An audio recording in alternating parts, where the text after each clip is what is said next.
Scotsky looking for that damage, finds him on the Diablo. Diablo forced to back out as their health drops low. The Immortal now is at 25%. Back down Yo on the Greymane, gonna be the first to fall.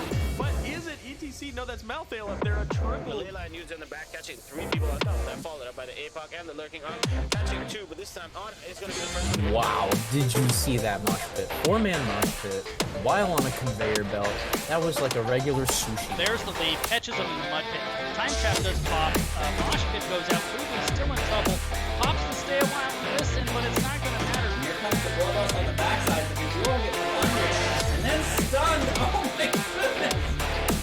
The combo! Getting shrunk down, ETC getting killed. He becomes dog food for the Greymane. I didn't think they had a chance. I thought it was all over. We said all or nothing, and they got absolutely everything.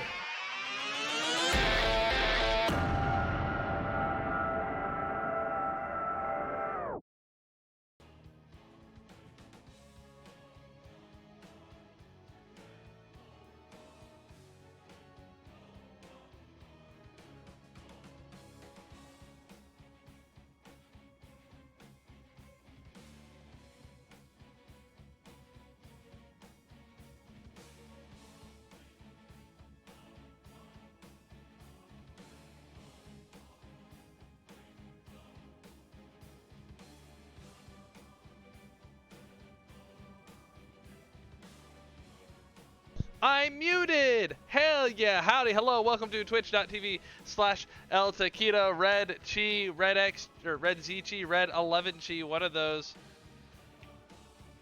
Thank you so much for the follow. Welcome to twitch.tv/El Taquito. I'm Taco. I'll be your host tonight for this heroic division. Darian, a little bit grumpy, otherwise that was some puppy time. I do have the puppy cam in place. Here is the wonderful, well-behaved Sylvanas. Thank you so much for joining me tonight. We have Heroic Division, Kryix Tempest versus Team Ripers. Map bans, Brex is holding out Garden of Terror for Kryix Tempest, Tomb of the Spider Queen and Towers of Doom for Team Ripers, and Kryix taking us to Infernal Shrines, looking to jump into the action. Everyone's ready. Y'all are here. I'm not muted, and I'm ready. And as we get into draft, I will rock these push-ups, which I can kind of do right here. So I'm going to transition us into the draft screen, and I will knock out these push-ups for Sylphrenia. See if this works. Oh, as I bump my green screen because I'm good at this game. So coming into Infernal Shrines, like to see some map control, like to see some area team fight stuff. Let's see if this will work. My chair's in the way. My chair's still in the way. Oh, Sylvanas. Alright, we're gonna work on that. Well, now that that's moved. 1, 2, 3, 4, 5, 6, 7, 8, 9, 10. Still no bans so far. Oh, not Vela making me do more. Alright. 1, 2, 3, 4, 5, 6, 7, 8, 9, 10. Thank you everyone for redeeming your Make Taco Sexy Again points. I really appreciate it. Diva coming out as the first ban. Lots of area control, area denial. The bomb's gonna be big. Her AoE auto attack, her defense matrix, really big into this map. So, yeah. Medivh, this is high level play. Medivhs are ripe for picking. They have a lot of impact. So seeing a Medivh ban really actually not that surprising, especially when you can kind of teleport in some AoE. Maybe you get like a teleport Sonya leap or something like that, just kind of surprise from the outside. So really good ban to see. Diablo coming out. Diablo really strong. Lots of walls. Sylph Witch Pet. Lots of walls for Diablo to get headbangs off of. Really good presence in these fights. Ooh, why did 20 push-ups do that to me? It is kind of warm in here, so maybe that's why I'm out of breath. But the Diablo ban really also not that much of a surprise. Hogger. I haven't seen a whole lot of Hogger played in NGS. I see him banned a lot. But even when he's not banned, I don't see him played all that much. The light abandons no man. We do see an Uther coming out first pick. And Team Ripers opted for first pick. So picking up that Uther early might even be looking at a tank Uther or a double support. So this Uther pick early really doesn't give away too much yet. Seeing May and Malfurion coming out. Malfurion really strong. Definitely the winner coming out of this patch. Hey, silly baby.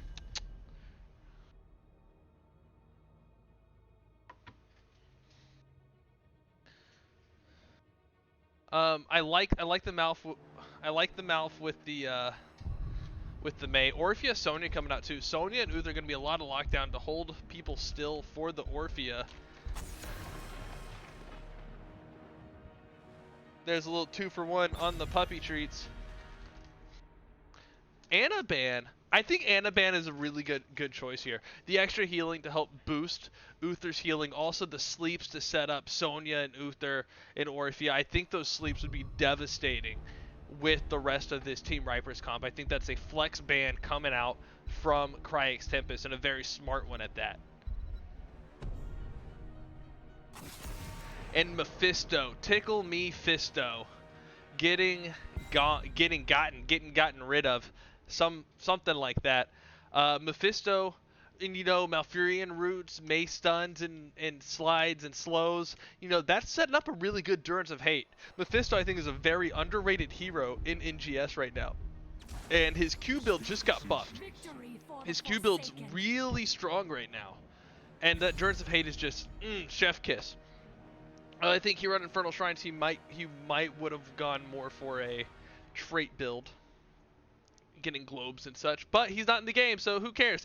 Leoric Sylvanas.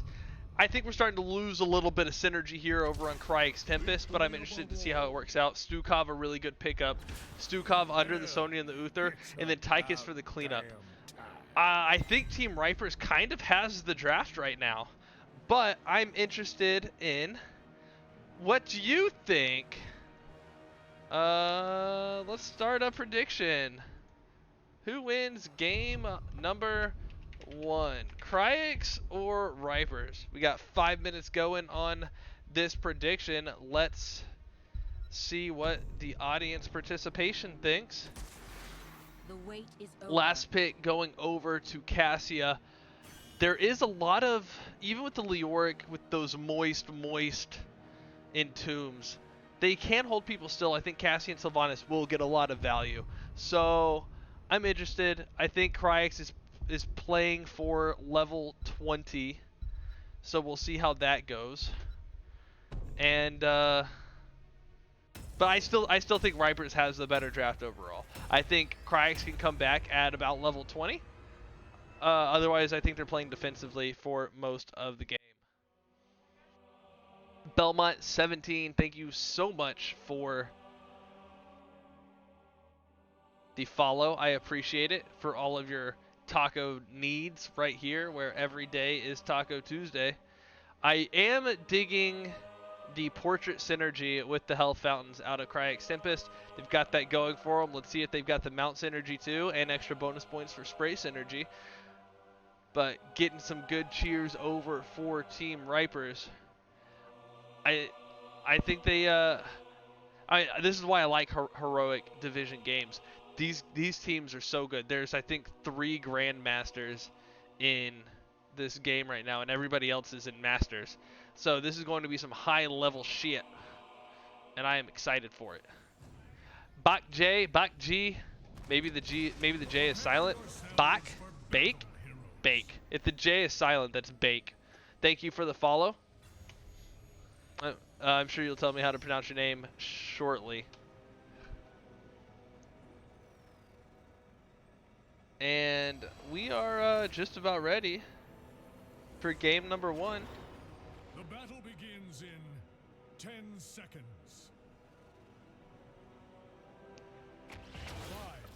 4, 3, 2, 1.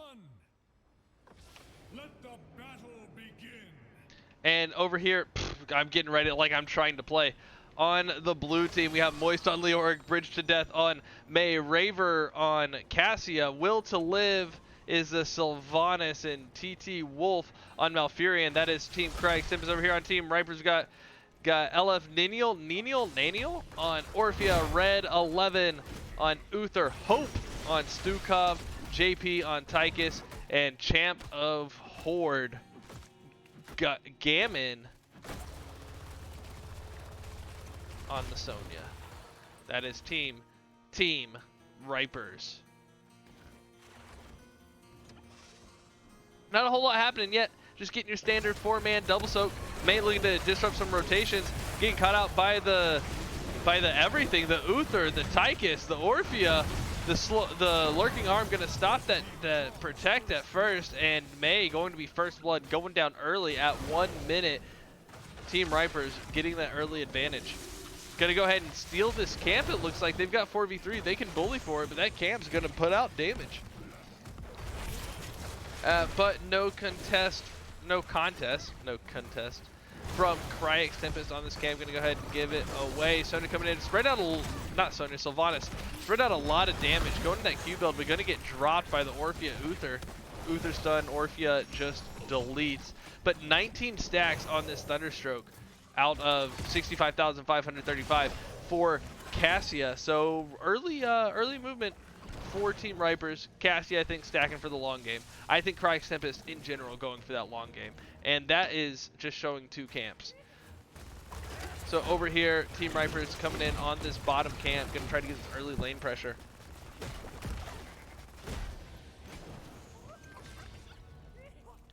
In real early advantage, this first objective is going to be a Frozen Punisher in the top lane. Knowing that it's top, I almost would have liked to see Team Ripers try to hold on to that siege camp a little bit longer, knowing that they weren't being contested. But if wishes and butts for candies and nuts or something, I think that's how it goes. Ifs and buts, I don't know.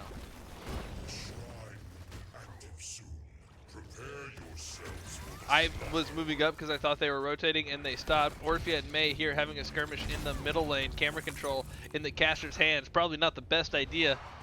Leoric all alone. Moist just soaking in all that XP like a sponge in water. I'm going to make as many Moist jokes as I can. Just so you know. It's going to happen. Champ of Horde just going to town on that bruiser camp. Going to get it marching into the top lane as this shrine goes active, and let's see how they play it. But no one going for the shrine right now. It looks like Ripers maybe going for an invade on this bruiser camp. Nope, looking for a catch. But look, Kryix Tempest saying we can't take the fight, we're gonna push bot. Team Ripers going to go for that camp. Sonya coming down, or the objective, Sonya coming down to defend. May come through, slide through a blizzard, gonna get the root from the Malfurion on to the Sonya, and that Emerald Dreams, the biggest buff in the balance patch, going to sleep the Sonya and secure the kill.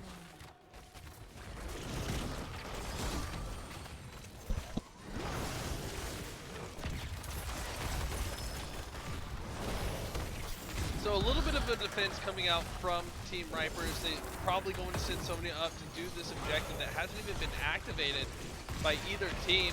But this 3-man defense about to catch Cassia out. Uther stunned, but no, Blizzard out, separating the Uther from the Stukov and the root as well. Uther not going to get caught, not going to fall asleep. A nice disengage coming from Kryix Tempest, but not able to quite get all the benefit they wanted out of the Black Arrows on this bottom fort. And no one wants to do this Frozen Punisher. I mean, the longer they wait, the stronger it'll be. We're about to hit 5 minutes with Sonya now starting, about to go to town with this probably slam build built in to the Berserker from Diablo. And we see a Ice Storm, interesting pickup for the May going into the icing talents. Q build out of the Sylvanas, but lost soul instead of barbed shot. Otherwise, it looks pretty standard what we're seeing right now out of these builds. And we've got a little bit of action down here in the bottom lane. Kryix Tempest going to get this fort early. It's almost down. There it goes. But not for free. Uther finishing the quest and Orphea finishing off the May not able to escape. We get the save onto Orphea, but Tychus not able to get out. Counter kill goes out to Tychus. Advantage to Kryix Tempest, but this Frozen Punisher gets picked up by Sonya. Might even take this fort because it's frozen and we're disabled. 50, no health on the Orphea. Sylvanas damage just too much. Orphea not able to get the auto attack off to heal. And now Cassia coming in, getting stunned by the Uther. Not quite able to take out the Stukov. The Stukov Uther healing together. Going to keep hope alive with just a sliver of that hope. And the push going to be halted there for Kryix Tempest. But Sonya and the Frozen Punisher getting about half of this top fort. Overall, about a half level and a structure advantage over to Kryix Tempest on that first objective, and that is exactly what they need to keep doing if they want to win this game, because I don't think they win team fights right now. Although level 10 to Kryix Tempest first, they're looking for this pick. They have the advantage by half a level. There's the Entomb catching on Hope, but Leoric going to walk out. Hope going to just get out clean, and Uther going to get caught. The Divine Storm, no, not Divine Storm, because there is no level 10 yet. Uther dies for the catch. Stukov going to get out. Avatar pops, or whatever his trait is called. Heal in death.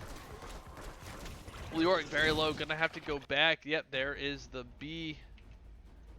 And Kryix Tempest looking to push their advantage. Looks like a catch onto Tychus. The combo just slightly misses, but the slow, the roots, the D-shield coming out on the Tychus. Tychus gonna stay alive, turn the fight. Cassia goes down. Did not see that coming. The mind control comes out as well, but Tychus not going to get caught. Malfurion being obstructed by the Sonya and the Uther. Malfurion gonna fall. What looked like disaster for Team Ripers turns into a marvelous gift as they hit those level 10s and pick up another level on top with those 2 kills.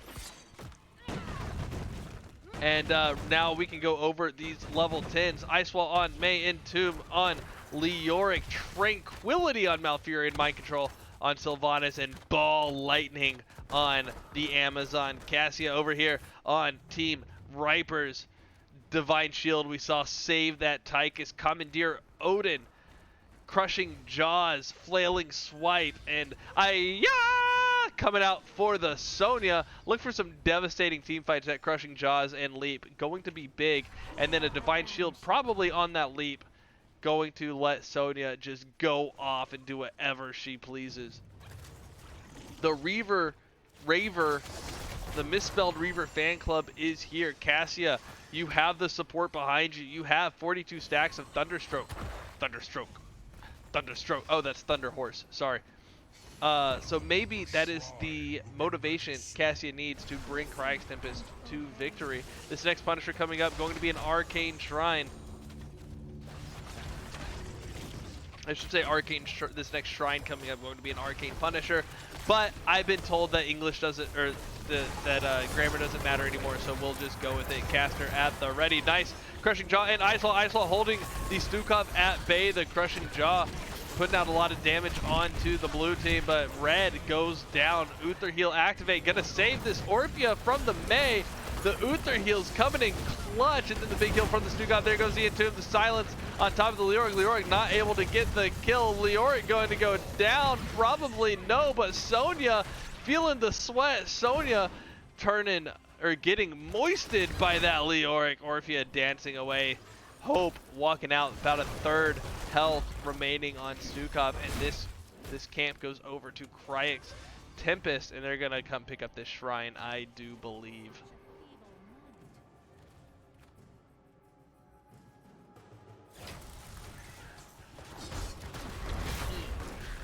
My wife made me a apple cider drink, and it is good. I think she got a little heavy-handed on it. Little bit of extra cider in there, you know what I'm saying? Know what I'm saying? Commandeer Odin out. Nice 10 range auto attack if it would show me, but it won't. Wait, can I just click and click again? Oh, I can. Oh, I know what I did. That'll work. And really good zoning control from that Commandeer Odin, and apparently the minion I clicked is just not gonna die. Entomb comes out the ball lightning, the ice wall with the blizzard on top, going to get the Uther stunned, and then Uther's going to be rooted and slept. Leoric goes down in the process. The flailing swipe and big disengage, I think, is really what turned the fight in favor of Team Ripers and gave them the advantage. But Will to Live has that will to live, gets out with the haunting wave. Sylvanas barely alive. But the sleep again catching Tychus. That sleep is nuts. Look for those roots sleeps turning these fights. Leoric spawns back and gets out mostly full health. Arcane Punisher goes over to Team Ripers and jumps the wall of John Cena from the top rope. Good to start looking to get some structure damage. Please excuse me, my allergies seem to be acting up a little bit.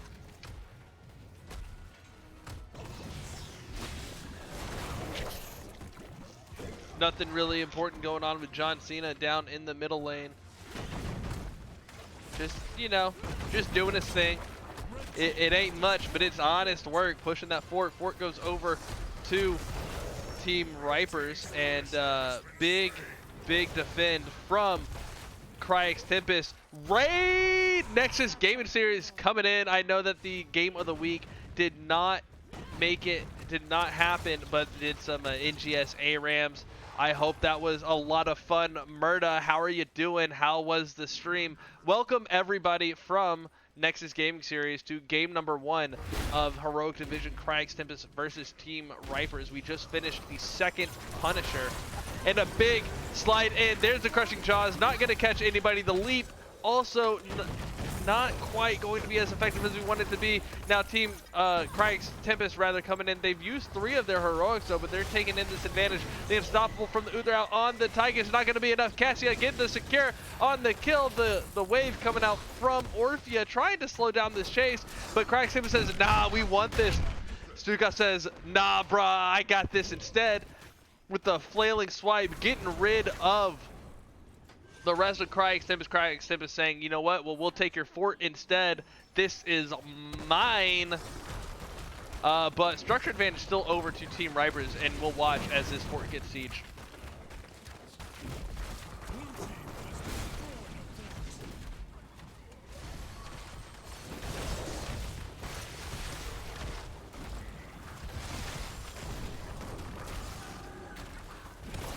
Big mind control out onto the Organ. Divine Shield coming in clutch. She was about to be wasted. Uther already owed several drinks by his team. The Tychus save, the Orphea save. If Uther is playing a little wobbly by the end of this game, you know why. Because his team owes him so much right now. Coming over, not getting that kill, gonna come get this bruiser camp instead, gonna get it marching, but Sonya coming in. Sonya getting ready with the leap, and oh, good, instead jumps onto the, or spears onto the Leoric, but their presence enough to disrupt the bruiser camp, and they steal it, and then a leap over onto the Leoric. Moist going the wrong way now, away from safety, into the bush, gonna try to maybe Ghost Walk or just life grip. Life drain, but not enough. Leoric's gonna go down. Orphea get the draws onto May. May walking out though, and now we have a 5-man siege with the bruiser camp onto this top keep. Not how I thought that mid fort going down was going to chain as far as events go. Really strong comeback from Team Ripers on onto a forced misplay, I guess, from Kryix. That mind control earlier on Orphea, and then the Divine Shield to save is really what caused that entire chain, leading to that bruiser camp and the Leoric death. This keep wall is down, this keep is exposed, and this Molten Punisher coming out, Mortar Punisher rather, coming out of this shrine is going to be big for either team. If Team Ripers can get in here and get it, they'll even out, or they'll take a structure advantage. And Kryix Tempest can be pushing keep with it. So this is a really big Punisher right now. Commandeer Odin comes out. There's a mind control onto the Uther. Uther getting rooted and then slept though. And Uther is disconnected and uses Divine Shield. We're probably going to get a pause here momentarily. No, Red has reconnected. And there is the pause. Raver with the pause. Unfortunate on that divine shield. Let's come over to here, and everybody can enjoy the brand new puppy can that I got set up. But it looks like red is back. Really, really unfortunate divine shield use out of the bot. And that's going to hurt. That's really going to hurt. It looks like everybody's ready to go. We're about to switch back over into the game. Ready checks are out. Hopefully we get the countdown. But again, so right now, Kryix Tempest in a really good position on this objective. And that bot using the Divine Shield, super unfortunate for Team Ripers. I think this objective now goes over to Kryix Tempest.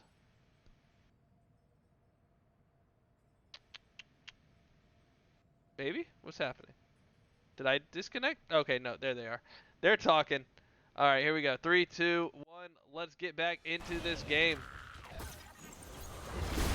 Team Ripers grouping up in the bush, realizing they don't have Divine Shield. That darn bot just ruining the day. Blame the ISP. GG ISP. Nah, we'll see what happens. I don't think it's anywhere near GG yet. But this Mortar Punisher going to come into this fairly exposed keep, but I think a pretty strong defense will show from Team Ripers. This is going to be 4v4 as Champ of Horde on Sonya coming in with this catapult and Bruiser Camp. Going to try to get some pressure onto that top keep. And John Cena onto an unstoppable Tychus. Tychus going to get out clean. Orphea with the full stacks, looking to do some damage. Black arrows onto the fort. Mortar Punisher going to be big. This keep is going to go down. There's a flailing swipe backing off the May. John Cena from the top rope on to the Orphea. Gonna chase the Orphea, but Orphea's gonna get out just fine. This is not gonna be any follow-up CC. And an ice wall is going to divide the team. Make Uther have to go the long way around to get to some extra healing. And a double stun from the Punisher. Core at 80% health. Core taking damage. That Punisher getting through the shield 70%. This looks like a good opportunity for Kryix Tempest to overstay. And Sonya killing the Leoric. Probably going to come back and try to help defend. Mind control as the Orphea dashes. There's the Divine Shield again. Really, really strong counter to that mind control. But Reaver looks just fine. Gonna get out. The Commandeer Odin used. All heroics used except for Entomb, which is ready on the deadly Auric, who is coming down to try to respawn and help to change this fight. But a 5v4 chase for Team Ripers. There's a leap onto the lone Malfurion, going over for the body block, going to isolate. The ice wall comes out, catches two, but Malfurion just gets obliterated, taken out by the Uther. No follow-up for the ice wall though. And now this 5v3, about to be 5v4 siege into this fort. Could be a fort. Looks like they might be going up for this camp instead. Mind control going to miss this time. Divine Shield is down, but we do have the level 20 upgrade looking at the cooldown on Mind Control. So that'll be up a lot less likely to be saved by Divine Shield if you're throwing it out every 15 seconds. We have Shatter, we have Buried Alive, we have whatever the upgrade to, that's not Tranquility. We have Life Bloom. We've got Dark Lady's Call, and we have Rock Stopper. Hang on, moved my screen. What is... Fully charge avoidance and increase its armor. Interesting. Things I've never seen before. Big, so those level 20s for Kryix Tempest, but Team Ripers now also having the level 20s. We get AoE Divine Shield, Bulwark of Light, we get Big Red Button, we get whatever trait is called Eldritch Conduit. Interesting. Interesting.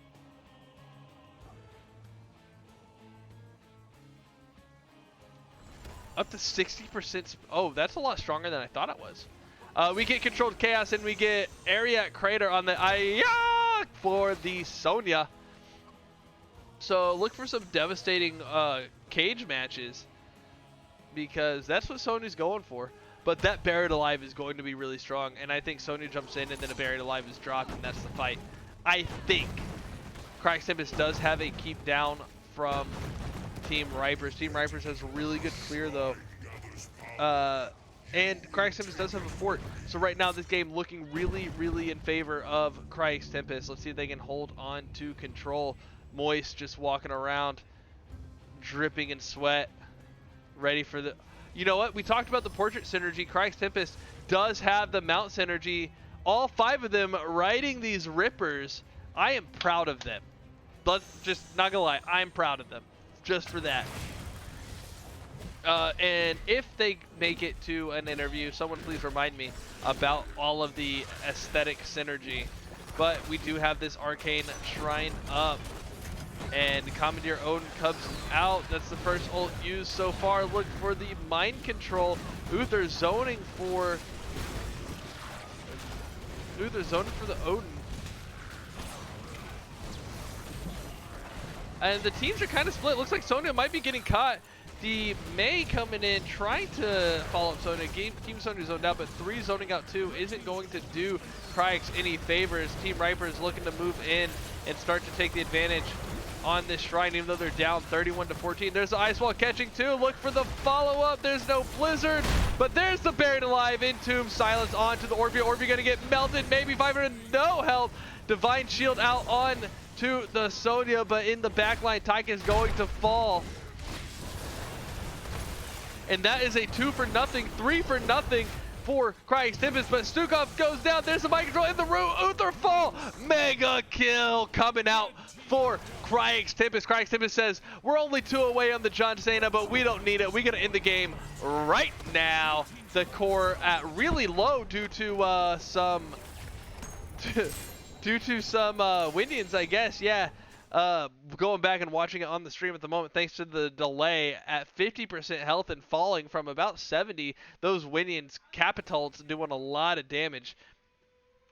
GG over to Kryix Tempest. Really strong game 1, and none of the puppies want to be in the puppy cam right now, but we'll leave that up since it doesn't block anything. I'm super excited about it.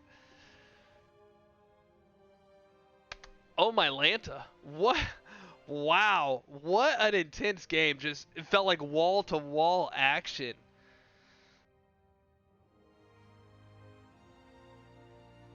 The Raver fan club coming in clutch.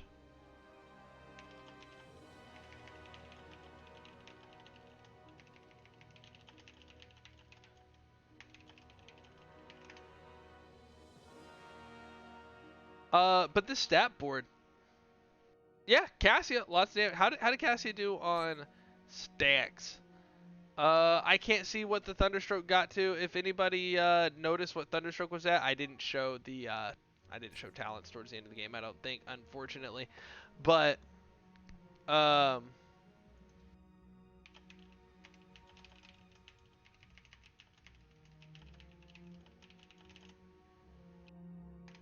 But overall, just really strong showing, and that Cassia just basically infinitely stacking throughout the game. I need to not have that conversation show any higher. So Leora getting a lot of clear, Sonya getting more, Sonya getting the oh man, oh look at someone, Sylph betting on Kryix to make me do more push-ups. Did let me get that prediction fixed. Man, Sylph coming in with, was that just a 10-point wager? You just wagered 10 points? Sylph betting on my fitness apparently, so thank you for looking out for me. That's how I know you care. Game number 2, looks like we're going over to Alterac Pass. Here's one last look at the talents. And here we go into Alterac. I guess since the animals aren't in the puppy cam, that lets me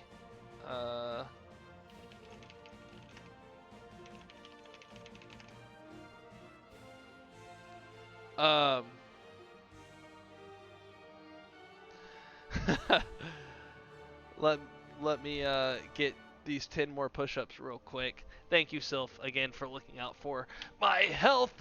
Oh, as I kick everything around. 1, 2, 3, 4, 5, 6, 7, 8, 9, 10. Thank you for redeeming your fuzzy taco lips. Speaking of which, my wife is trying to pressure me into shaving. Let me know what you think in the chat. Y'all seen my face as about as fuzzy as it can get. Is that what that's supposed to look like? There we go.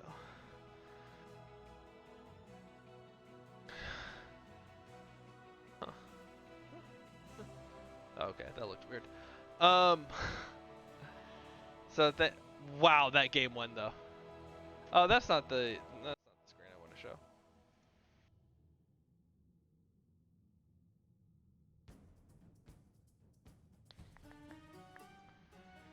Aldrich pass picked by team number 1. Let's see what we get. I'd like to see a Ragnaros, personally.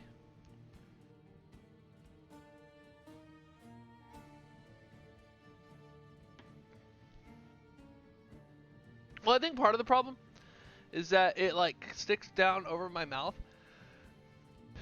Well, okay, so there's a difference between neat and having it. I could definitely clean it up, get rid of some of this neck stuff, maybe bring this.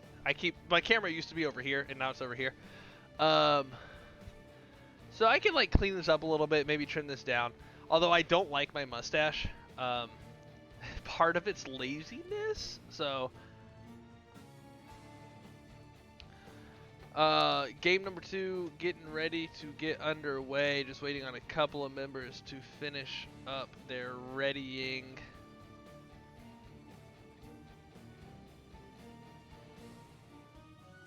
So let's get a puppy. Let's get an aminal. Anybody want a treat? Anybody want a treat? Too bad no one's redeemed a treat. So y'all don't get one. No one's interested. I think. Oh, Sylvanas, hey baby. No, okay.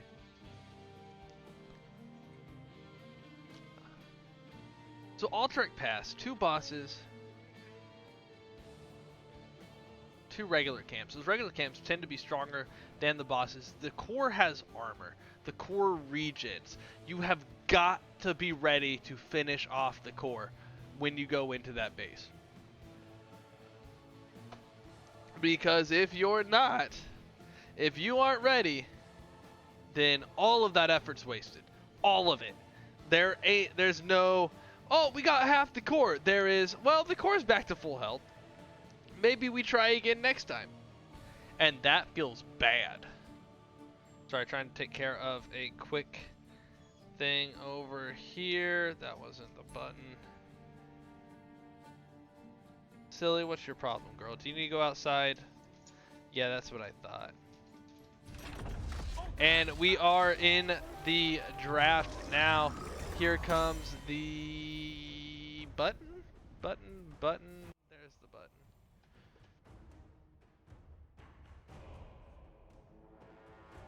Sylvanas needs to go outside, it seems like.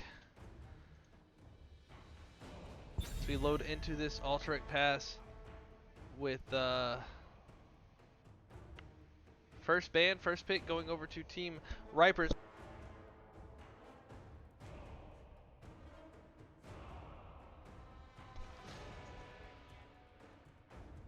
So again, a long wait going into this first ban. And when you take first pick, you really you gotta know what you want for that first pick. You need 3 options. What do we want?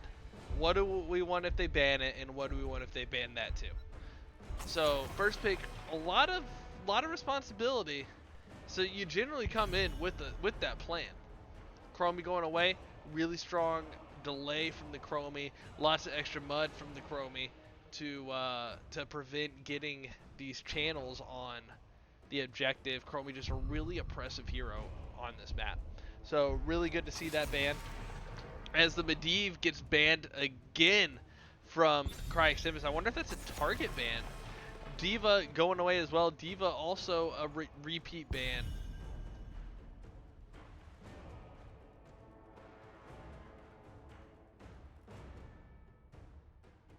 Hi, baby girl. Yeah, I know. Mommy doesn't love you enough to take you outside. Is this? Oh, no, is...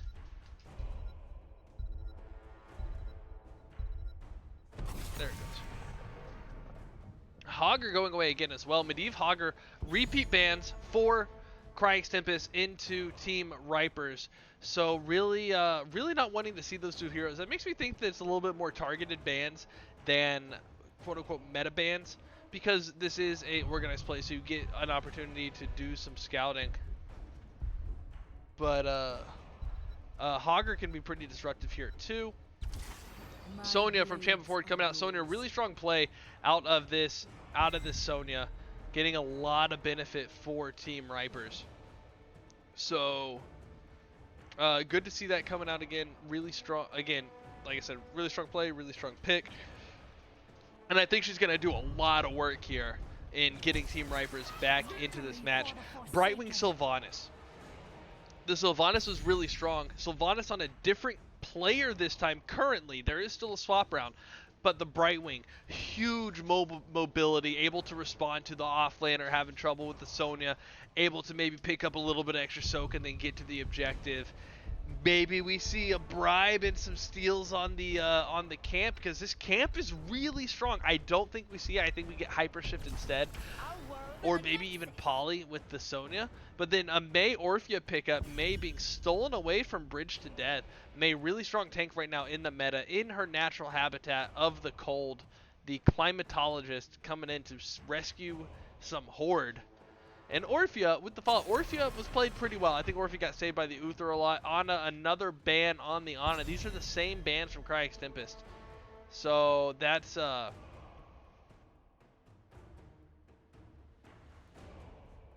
yes. What was it I asked earlier? I said, remind me, I want to ask this question, because I forgot. Oh, hi, Kitty Cat. You know, I should make people spend points to see you. Yeah, you were just not interested, are you? So the other band coming out, Cassia, getting Cassia taken away from Raver again. And that might be why Raver picked up Sylvanas, was to maybe throw the heat off of Cassia so that they could do a swap. But there is a swap phase. Are you trying to eviscerate me? This galaxy shall suffer. ETC Leoric getting picked up. So Leoric into the Sonya again. That's going to be a little rough. And so maybe that's why they go with the early Brightwing. But ETC, maybe we see another global out of the ETC with a stage dive. I think Mosh has a lot of value here, but I think there's way too much counterplay with into the Mosh from Team Ripers. I hear Rexar and Stukov getting picked up though. Rexar really strong here. So a triple bruiser comp coming out of Team Ripers, and this is a map all about sustain, all about delay, just being there, providing a presence. And so I think Rexar and Sonya are going to do a really good job of that, supported by that Stukov. All of the fur is in the air. And Deathwing coming out, triple bruiser on both sides. Losing a lot of healing value out of Brightwing though, by taking that Deathwing. And what a comp. We do see some trades. Raver getting traded onto the Deathwing and Will to Live on the Sylvanas. It looks like Rexar and Sonya also going to trade. JP playing Sonya and Champ of Horde playing the Rexar. That's going to be interesting. Let me give you your prediction for game number 2.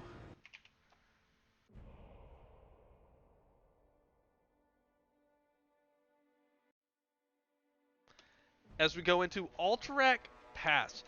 An interesting setup for both teams. I am super excited to see what happens with this.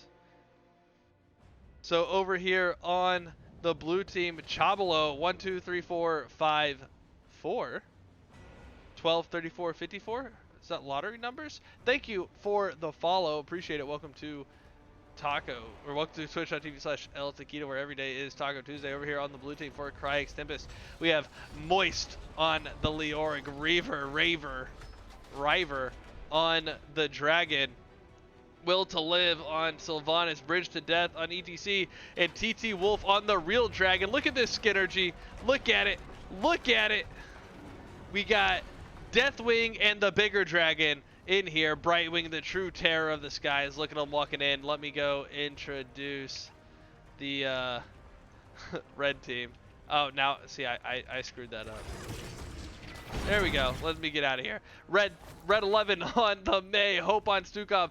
JP on Sonya. Niniel on Orphea. And Champ of Horde on the Rexar. Say hello to the Rexar now because we probably won't see him for a long time. That is the woe of being an offlaner. So yeah, the true terror of the skies over here being played by Wolf. Going with that hyper shit that we were talking about. Also the mockery of a dragon, the imitation Brightwing, Reaver. Another really contested level 1 talent, going Dragon Soul instead. Looks like an Incinerate build gonna come out of the Deathwing. That's gonna be really fun to see. It looks like a really melee heavy, really investing in that triple bruiser that triple bruiser comp into a triple bruiser comp. Although I think Deathwing's gonna take a lot of damage because of that. Both teams early camps. JP picking up this siege camp here. Null camp, we should say. As Deathwing was playing into a 3v1 down here in the bottom lane to get this pressure in the mid lane. So both teams just like, yeah, we're doing things. It's all direct pass. We're gonna get camps. We're gonna push waves, and we're not really gonna interact with each other a whole lot. But Leoric up here pushing. No contest right now from Rexar or Sonya. Here comes the Orphea though to contest Moist, and that is a low tower already for 2 minutes into the game. Leoric pushing that tower. That is a low top tower. JP looking a little low though. The combined Deathwing and Sylvanas damage putting Sonya into a little bit of a tight spot. Gonna have to go ahead and hard back, be back, as some would say. Red also less than half health, just picking up what extra soak that May can. Gonna go ahead and tap though. Gonna get that sit from the well, as the first objective is spawning. Now at this high level of play, I'm really interested to see what we do with this objective. Do we even look at it? I see a lot of high level play not even look at this objective. As I sit in the mid lane trying to take a drink, as both teams instead say, nope, see ya, caster. Bye.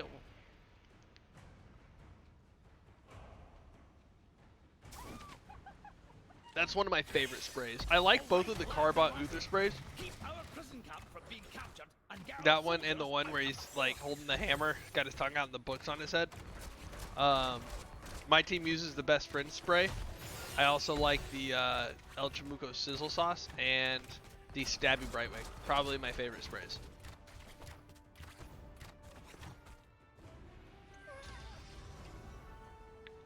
Quick, good camp pickup for Kryix. Tempest Team Ripers also getting their bruiser camp or siege camp, whatever camp, picked up real quick. Knowles coming in hot. 90-second cooldown on these camps is strong. And as we were just kind of talking about, the prison camps not getting touched yet.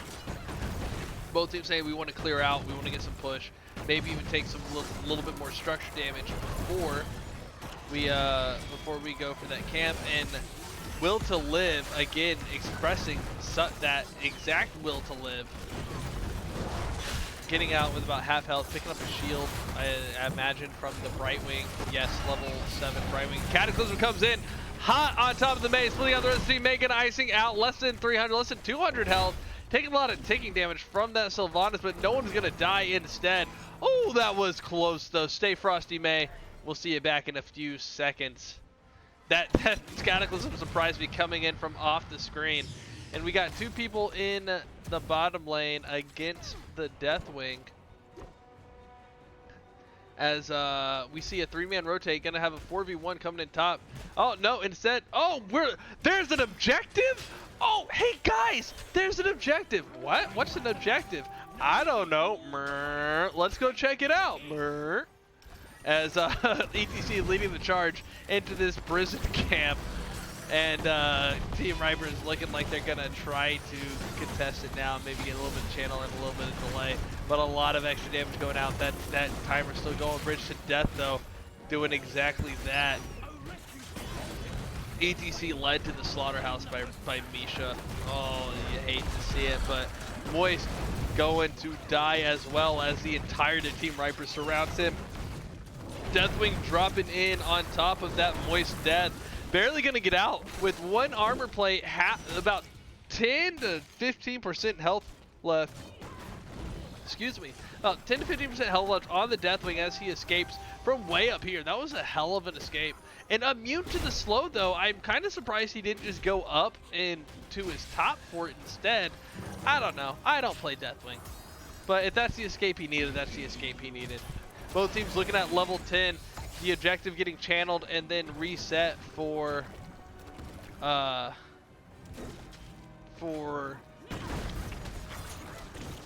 Team Ripers. Is that the Kryix GG? I think in the chat here to support, I can only imagine, is Kryix Tempest. Welcome to the area. Level 10's coming in for both teams. I got the talents up. We're just gonna look at the top bars. May with the Avalanche, Sonya with the Leap. The Eternal Feast coming out this time for Orphea. Flailing Swipe for the Stukov and Release the Boars for Rexstar. Level 10's come out for blue team as well. Kryix Tempest picking up Mosh Pit in Tomb. A Blink Heal. There is the Mosh Pit. Mind Control again and improved Oh, I know. I gotta look at that. But May looking low, gonna have to pop that Cryo Freeze. Brightwing gonna go down first though after a long fight. Almost all of the heroics used. There's the Avalanche splitting out the Sylvanas. Sylvanas gonna be in a bad position, not enough mana for a Haunting Wave. And Sylvanas gonna go down as well. 180, the last health is up before the chop from the Orphea. So the damage report 2 for 1 in favor of Team Ripers. They're gonna go ahead and finish off this objective. Level 10 pickup is the Fear for Deathwing, Bellowing Roar. As everyone is now alive, but not enough time to come back and contest this camp. Kryix Tempest gonna go ahead and pick up this the camp. Not in time to contest the objective. Kryix Tempest gonna pick up their camp. They get it started ahead of time. Sonya not able to engage her own camp before the cavalry objective starts to spawn. That's going to get rid of the camp. That's disappeared. So a little bit of not quite a lane advantage for Kryix Tempest here. However, that's going to help with the defense. This first objective, 8 minutes in, going to start marching out. Both teams level 11. Kill count 4 to 1. Kryix Tempest having a really hard time securing these kills. Getting a lot of people low though. As this cavalry starts to march. Deathwing trying to get some clear. Bot making a lot of progress. Mid getting cleared out a lot by that camp. The Knoll's doing about half of the health of this mid cavalry. And Sonya pushing in this top one. Looks like we're going to be in a little bit of a bad spot. Kryix Tempest Team Ripers right where they want to be, following in these objectives. Trying to get some forts. It doesn't look like any forts are going to fall though.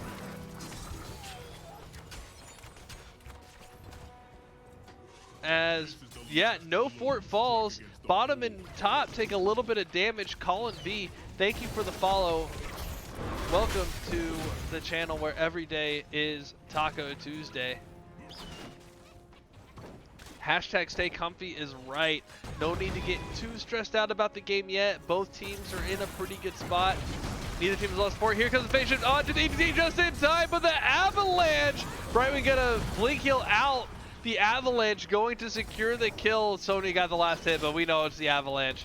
On the ETC, as my team would say, let's do a murder, and murder they did. Brightwing with a big save. I think that's what forced out the Avalanche. Trading Z for that ult. I think if ETC is gonna die anyway, the cooldown exchange went in favor of Kryix Tempest.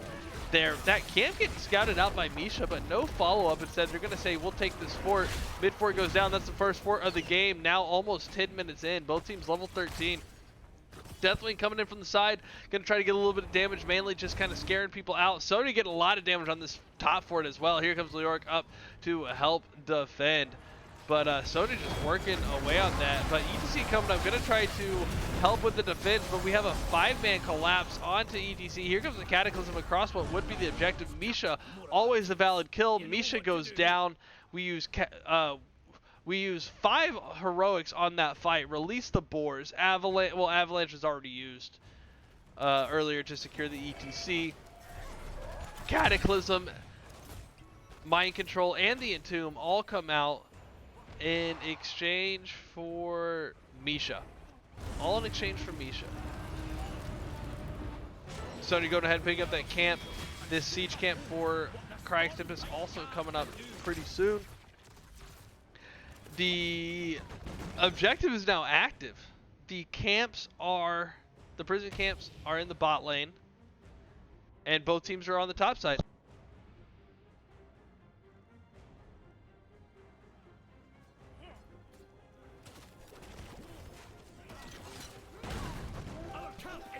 And Team Ripers getting onto this objective early. Kryix Tempest going to clear out this camp first before they make a showing.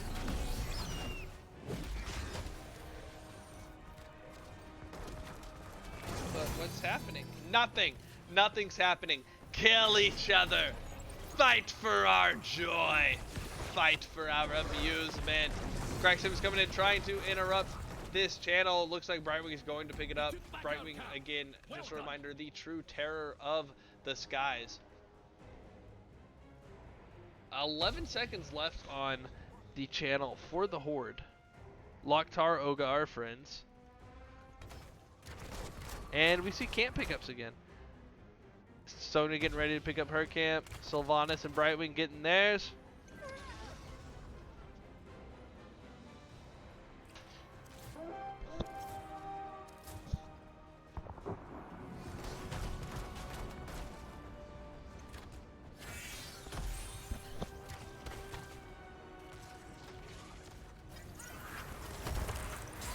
May coming in, Blizzard Icing combo, not going to do anything to the Deathwing, but put out a little bit of damage. The channel gets stopped by Stukov. Hope coming in clutch, trying to swing the objective back in favor of Team Rivers. Team Rivers does get the Alliance Camp channel, but ETC says, nah, I'm going to stop it. But May and Orby are like, nah, this is ours. Nah, bruh, nah, bruh, nah, bruh, nah, brr. That's the ETC, of course. The Eternal Feast coming out, gonna get a little bit of a delay on the delay. 1.1 second left on the channel, and Kryix Tempest coming in with the save. And now we do have a team fight breaking out because Team Rivers does want to pick this up. But all heroics are up for Kryix Tempest.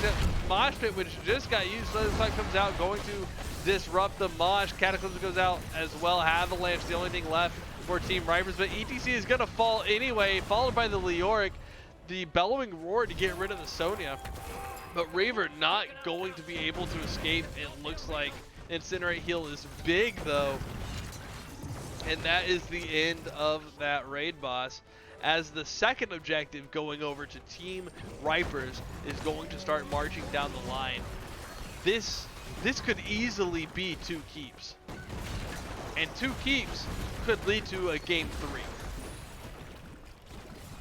I like game 3s. So I like to see what could lead to game 3. Here comes the cavalry as this keep is already almost down. Look for them to rotate top with that other bot. That cavalry is pushing a little bit closer. Gonna go ahead and get this bottom feed instead. ETC finishing Prog Rock having been starved for globes for a while at about 1.5 a minute at this rate. And there's another Bellowing Roar splitting up out of the Eternal Feast. ETC also with the Encore. What's it called?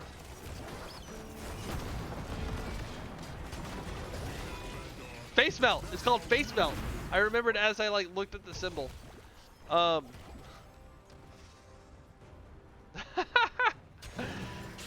it was the matching mounts. That's the question I wanted to ask about the synergy. Right. But they have to they have to get a W for me to ask that question. But Team Ripers really coming in strong. I am also very interested in their Triple Bruiser draft. Lots of questions for both teams. They see this boss coming up top. A strong, well, not kind of strong defense. We predicted 2 keeps out of that. Out of that objective phase, that's what we got. Team Riper saying we have the advantage, we have map pressure. Let's get a boss to march down and hit that top keep. Then we'll go down and get bottom boss and have it walk in on an exposed core. So this top boss going down fast. May and Misha with the anchors. They're going to go ahead and start their rotation, heading down May, spotting the Leoric out. Maybe getting a little extra damage on the Leoric. There goes the boss cap.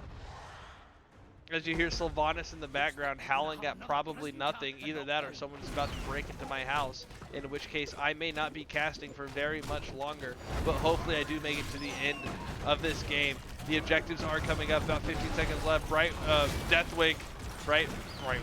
Gonna Cataclysm out, maybe stay alive, yes, with about a quarter health left. The Incinerate heals coming in clutch, but Leoric sacrificing for the Terror Lord. What, is that Diablo? Deathwing was gonna die. Leoric stepped up, said no, I'll die instead. Deathwing got out. They're like evil friends or something. Just because you're a bad guy doesn't mean you're a bad guy. Or, I believe is the expression.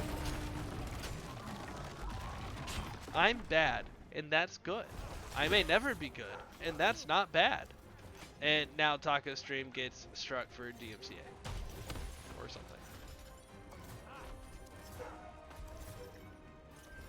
During all of those shenanigans, this this objective getting picked up for Team Ripers, a nice delay onto the slow cap of the Guardians or Prison Guards. About 8 seconds left. Here comes Kryix. Is that Blizzard going to do a lot to stop that channel? 4.7 seconds left on the objective. But as we talked about, this bottom boss getting picked up for Team Ripers, almost exactly what the caster thought. Why is the caster still in gold? Clearly, if I can make calls like Grandmasters, I should be there, right? No, I suck at this game. Now we have a big 5v5 fight. There is the leap. There's the Eternal Feast on top of the enemy in Tomb. The Eternal Feast still going. Finally gets stopped. No one's dead yet, but Moist is just under 600 health. An avalanche onto the Brightwing, but just a Brightwing going to get out. Leoric at 100 something health. Gets the life drain out onto the May. Gonna pick up some health, but the Ghost Walk not enough. Doesn't cancel it in time. That is a dead Leoric. Leoric. Oh, not when you want to die. The ETC falls as well. Team Ripers coming in onto this core, and that is going to be game number 2 over to Team Ripers as Deathwing Cataclysm's in, trying to. It is late and my dog is howling, and that. Great game to Team Ripers. Excellent comeback. And that is going to lead us to the ever favored game number, not favored, ever longed for, game number 3. And I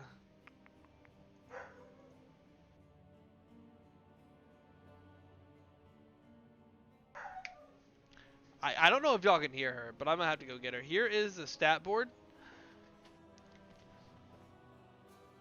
Can I have my puppy? I want my puppy. There's the stats. Yeah. I don't see anything that surprising. Oh, wow. I didn't realize the kill count.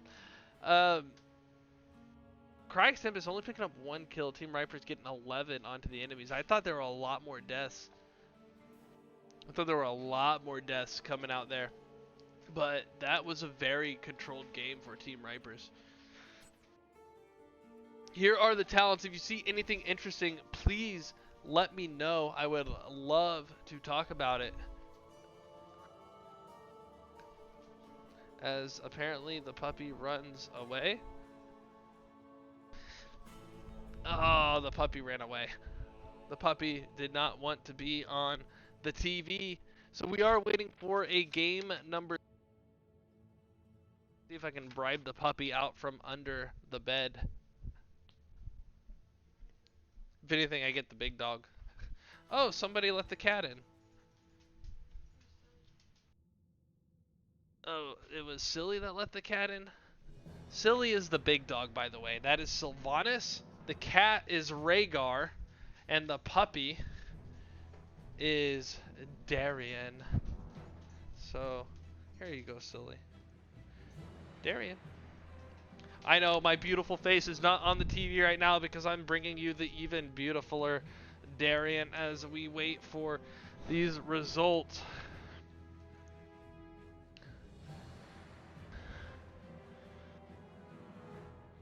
Did we get a... Nope, not yet. We did not get a map link. Still waiting to see what we go to for game number 3. But overall, really, really good. Really strong showing from Team Ripers on that All-Track Pass. Which was picked by Kryix Tempest, by the way. So, pretty good, pretty good, pretty good, pretty good.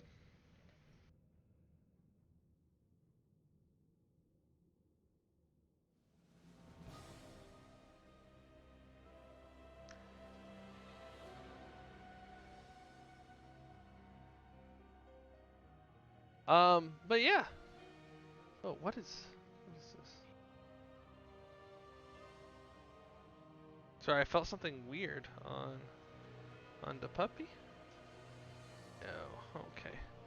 Oh, you fall down? Oh, you dropped your snack.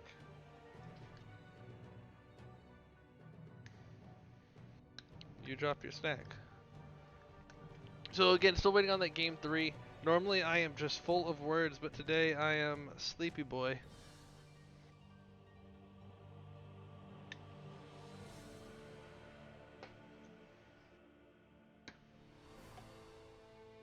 So instead we get to look at the puppy.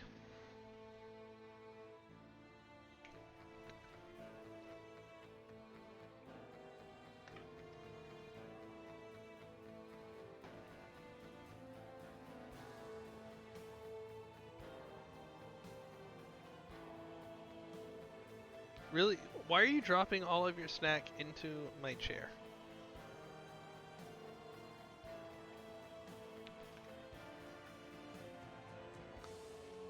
Welcome to Tacos Zoo.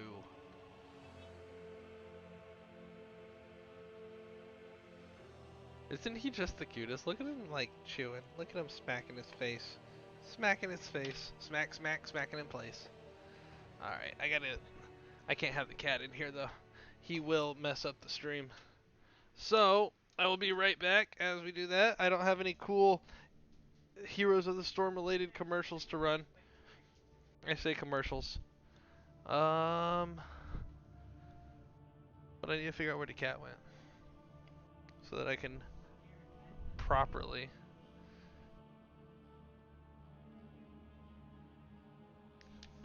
let me put you in... not here. Here, everybody, real quick. Before he goes away, say goodbye to Rhaegar. Raid Ice with the party of 5. Ice, welcome to twitch.tv/El Taquito. Thank you so much. How was the cast? How'd the match go, my friend?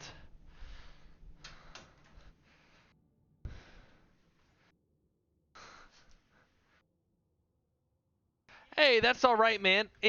Everybody's welcome. Anybody you bring is fantastic. Glad to have it. We do have our map for game number 3. We are going to Dragon Shire, picked by Team Ripers. Alright, so Dragonshire, anything can happen. We've had the map picker win, we've had the map picker lose. So anything can happen for game number 3. Feral Ferret, welcome back, my friend. We love the taco and the cat. Thank you so much. Good, I'm glad. I'm glad to see it. Always love these exciting games. I love having a game 3. Super excited as well. I don't usually get to cast this late into the evening, so We're testing me out right now.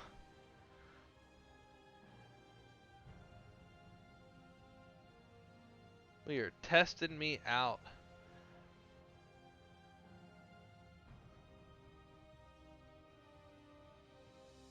Yeah, me too. It's actually a lot closer than I thought it would be. So that's not true. That's not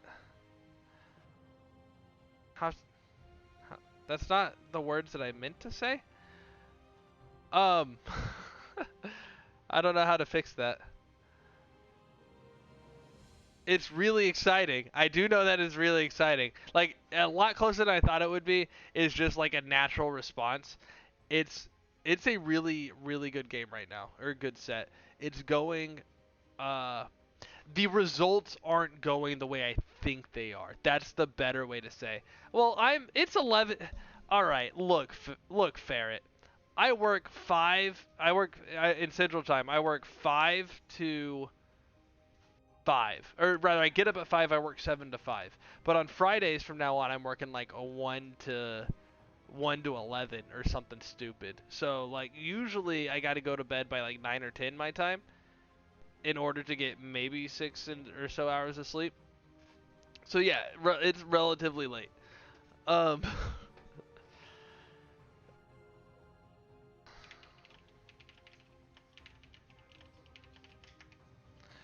So Dragonshire. Let's get back to that before I put my foot in my mouth anymore. All right, you European person, you.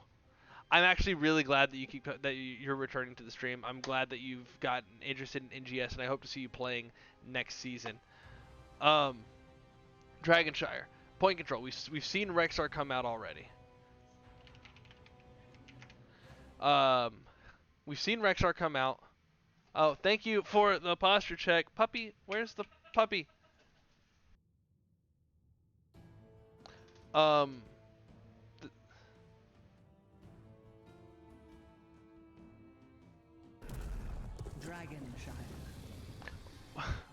We've seen the Rexar come out. We've seen the Diva bans and the Medivh bans. We've seen Sonya a lot out of Team Ripers. Let's get over to the draft.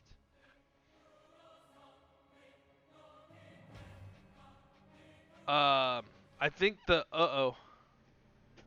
oh no. We've had a disconnect. No, it's not me. Yeah, at least it wasn't in game. Oh, Ferret, don't say that. We have Bronze 5 all the way up to Grandmasters competing in NGS, so you can find a spot to play.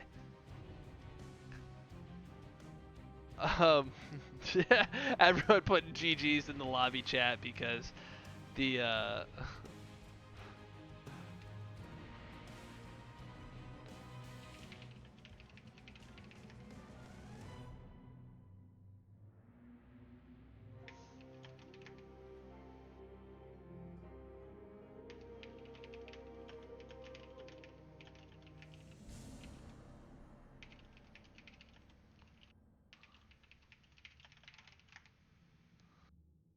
Jason Hot's coming with another raid, bringing in 11, bringing in 16. Jason, thank you as well for coming in. Welcome to game number 3, Heroic Division. Kryix Tempest versus Team Ripers. Ferret, the pupper is Darian, the dog is Sylvanas, and the cat is Rhaegar. And now we're spamming... Oh, what's it called though? That's the real question. Nexo Lily. Yeah,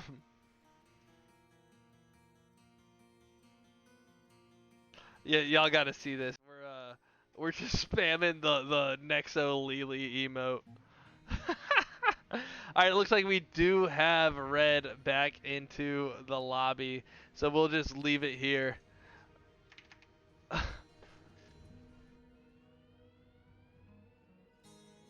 Actually, I gotta come over to this screen anyway.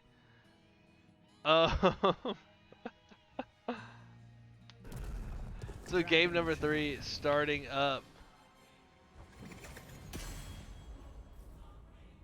Hopefully for real this time. No bans came out. Let's see what ban number 1 though is for Kryix Tempest, who, having lost last game, opted for first pick. So far, or I guess all 3 games, first pick was the pick. Team Ripers won the coin toss, took first pick. Lost game 1, took first pick. Kryix Tempest lost game 2, took first pick. So we'll see. We'll see. There's the Rexar ban. We've seen the Rexar player. We're on Dragonshire. We get rid of the Rexar. I believe that is the only real thing that you can do. Sloth coming in with a party of 12. Sloth, thank you so much. We are in game number 3 draft for Kryix Tempest versus Team Ripers on Heroic Division. I must be the last match going. Everybody's just funneling in here. NGS action coming in. So Rexar and Chromie, both really strong bands here. We already talked about why the Rexar, well, we know why the Rexar is strong. The Chromie, however, is overall just really strong. She got nerfed hard during this last balance patch, but also but it's just such a strong hero still. TLV, Dragonshire, you just gotta do it. Puppy! Sylvanas, come. Come. Come.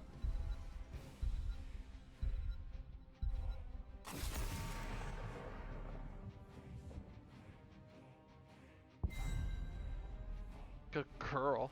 Good girl. Jason, thank you for dimming your fuzzy taco lips. I appreciate it. TLV's TLV. Chromie, lots of pressure, lots of choke points around these shrines, really good opportunities for Chromie to wreak havoc. Diva, again, Diva is just so obnoxious, probably the most obnoxious hero in the game to play against right now. And this is coming from someone who thinks Samuro and Genji should be removed from the game because they just make the game not fun. Diva is at least entertaining. Sonya coming out, first pick for Champ of Horde. Let's see if Champ keeps Sonya this time. Played a really good Sonya game 1. Traded it over for the Rexar game number 2. And we see Orphea all 3 games. Ninial, Orphea 1 trick? I don't know. Sylvanas coming out as well. So we get 3 Sylvani out of Kryix Tempest. An Abathur pickup by Will to Live. Let's see if Raver keeps the Sylvanas this time. Passed over to Will to Live last game. Will to Live playing Sylvanas the first game as well. Lucio pickup for Wolf, or as one of my friends says, Lucio. Because why not? Why not be fancy in this bish? Late night hots, everybody.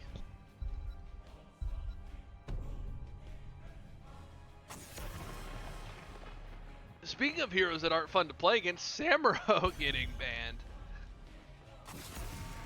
And Diablo getting taken out as well. No tanks picked up. So, Team Riper still needs tank and healer. Kryix Tempest still needs tank and offlaner. I'm interested in the Abathur counter. I kind of want to see a Muradin.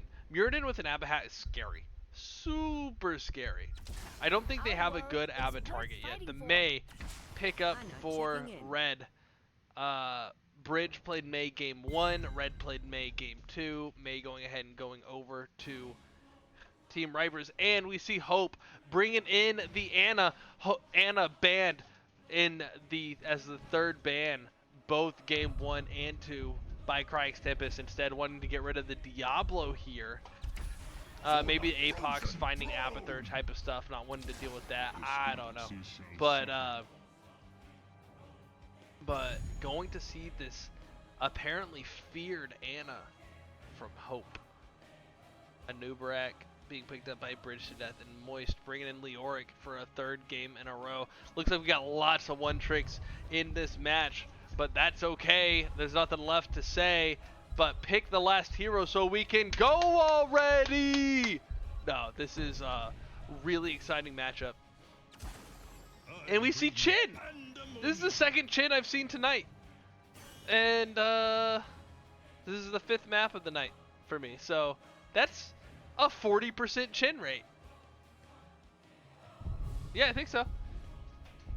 Chin has a 100% win rate so far tonight that I've seen. So with a 40% Chin weight at a 100% win rate, that means, I don't know, y'all do the math. Chin rate. Alright, so that is the draft. Let me get the prediction started here momentarily.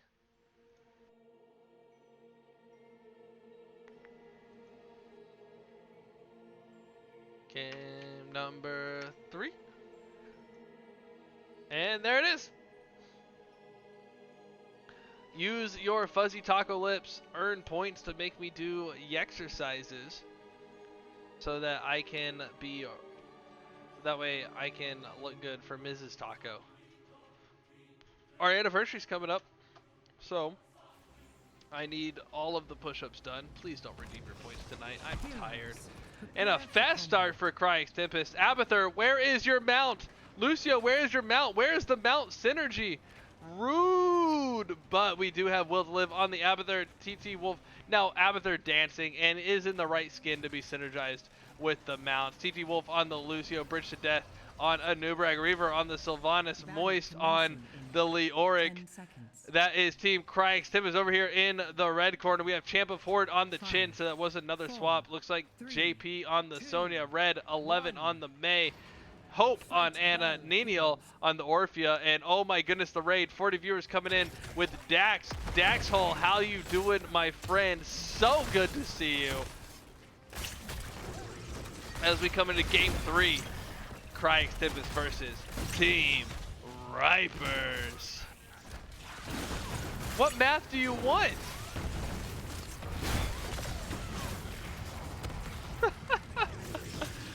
Kryix, thank you. That's hilarious.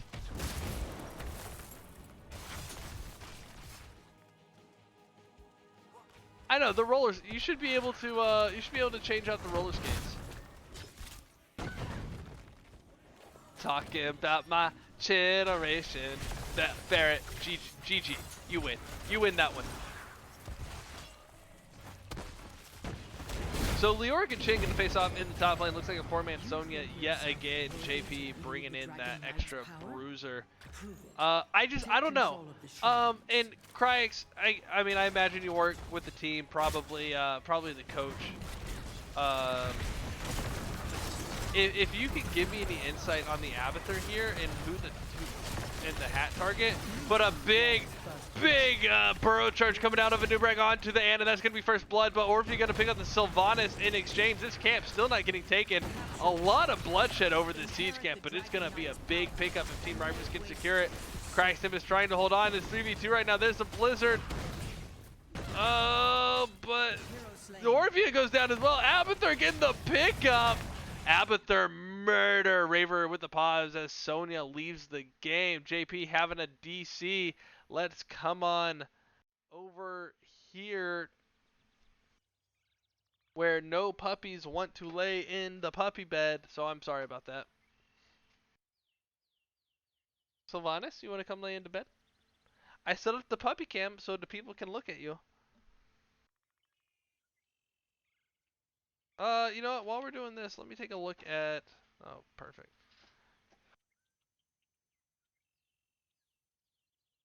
What an aggressive start to this game. What is that? 2 for 1 in... Okay, so 2 for 1 pickup for Kryix, but they're in danger of losing this camp. And the way it looks right now, they've got Team Ripers on the retreat. Team Ripers really ballsy engage. Got caught by the Anubrag, so that took out the Ana. Orphea just went down, but we lost... So we lost Ana, we lost Orphea, we lost Sylvanas in that process. So, And it looks like Kryix Tempest is going to get this camp. So pretty good situation for Kryix coming out of this. They've got about a half level lead. They're about to cap this camp, get a little bit more XP, and they can then counter pressure maybe this other siege camp. They can maybe go bot. They've got the Sylvanas. They can just push. The offlane is cleared out right now. Nobody's up in the offlane. Everybody rotating down for this bloodbath over a 1-minute siege camp. And yeah. Thank you, everybody, for coming to this game number 3 as we go into a pause. Production value at its best. I feel like there's a lot of new faces here, though. So for that, I want to reward you with... Oh, no, Darian, don't run.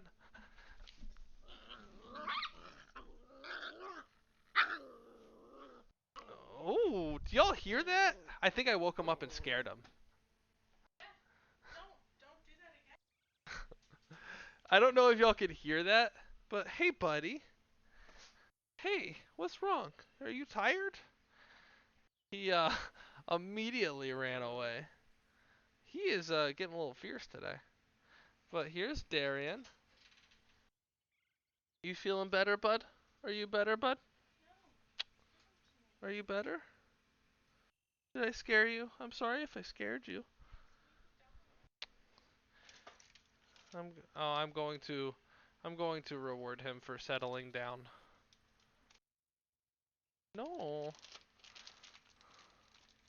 Alright, we do have a ready. So we're gonna do this real quick. Yeah. And we are going back into the game if I could get to the right window.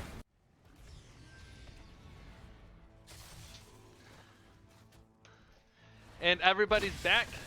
The camp does get picked up for Kryix. Tempest, Leoric coming in, going to try to get a big, what's the Q called? Kneel Peasants? For, to slow down. No, I think that's the talent. It's called Kneel Peasants.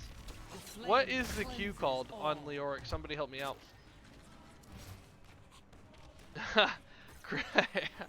Crizzo, welcome. Thanks for coming to hang out. Early dragon pickup, a 2.5-minute dragon for Kryix Tempest. Not going to get a whole lot out of this. This dragon weak dragon boy. Gonna go ahead and kick Sonya though, because that is probably one of the most satisfying things in the game.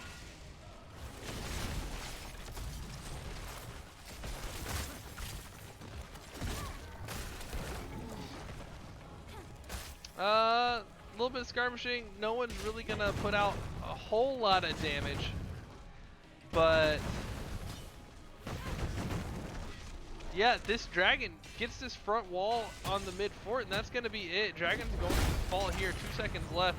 Stagger damage enough to kill the Chin, but oh, the shield, the drink, and there's the red health bar. Oh, Chin barely staying alive, about 200 health with the shield. 100 health before he picks up the globes after the shield falls off. Chin, you drunk boy.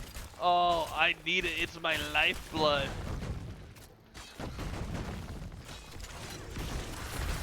And another disconnect from Red. May walking back. Pause about to come in. And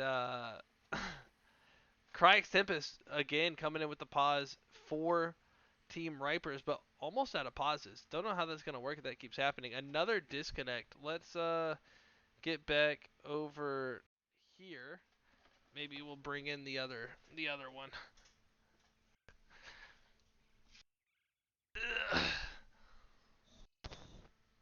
Oh, why are you so heavy, Sylvanas? Oh. Sylvanas hates being picked up, though. Oh, she hates this. This is not her favorite thing at all. This is probably quite opposite. But it looks like we're ready to go.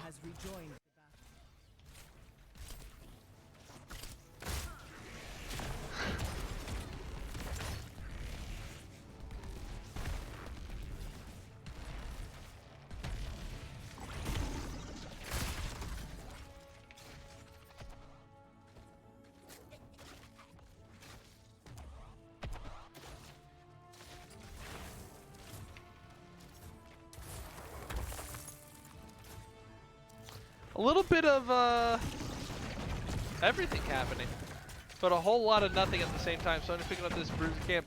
Abbott, they're like, I'm mid, I do my Abbott thing.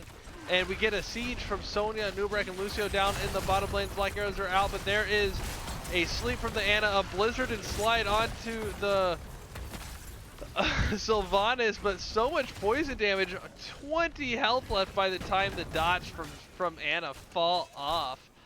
Wow, whoa, whoa, wee, whoa. Sylvanas getting out with the skin of her undead teeth. Here comes the Chin pushing in with the bruiser camp onto Leoric. Leoric and Abahat doing a lot of work to clear. Leoric running out of mana though, about half health, taking a lot of damage from that camp in the wave. Chin just out sustaining in general, it looks like. There must always be a But Sonya coming in with the slam. They picked up this bottom bruiser camp. I think Sonya just by herself picked up this bottom bruiser camp. And they're going to siege into this. They're going to get this bot for Ana and Leoric going to Ana and Sonya going to work. Orphea picking up the point.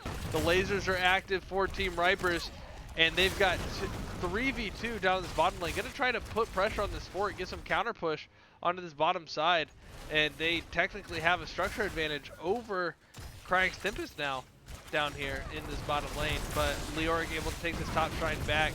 So we see a rotation down into the bot lane. Lucio coming in and going to finish off the Orphea and the Ana. Lucio, you madman! Bangarang, or drop the beat. But Cocoon wrapping up the Mei, followed up with the barbed spines. Is that, yeah. Impale, that's what it's called. And they, Kryix Tempest getting the dragon back rather than the shrines. And Abathur with the pickup on the dragon. I wish I had caught that because it's always nice to see.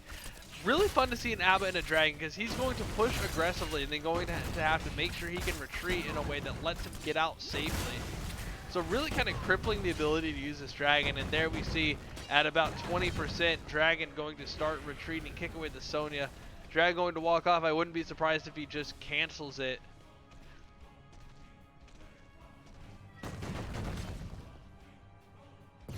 There it is. There's the cancel. Abathur walking back away, getting to safety.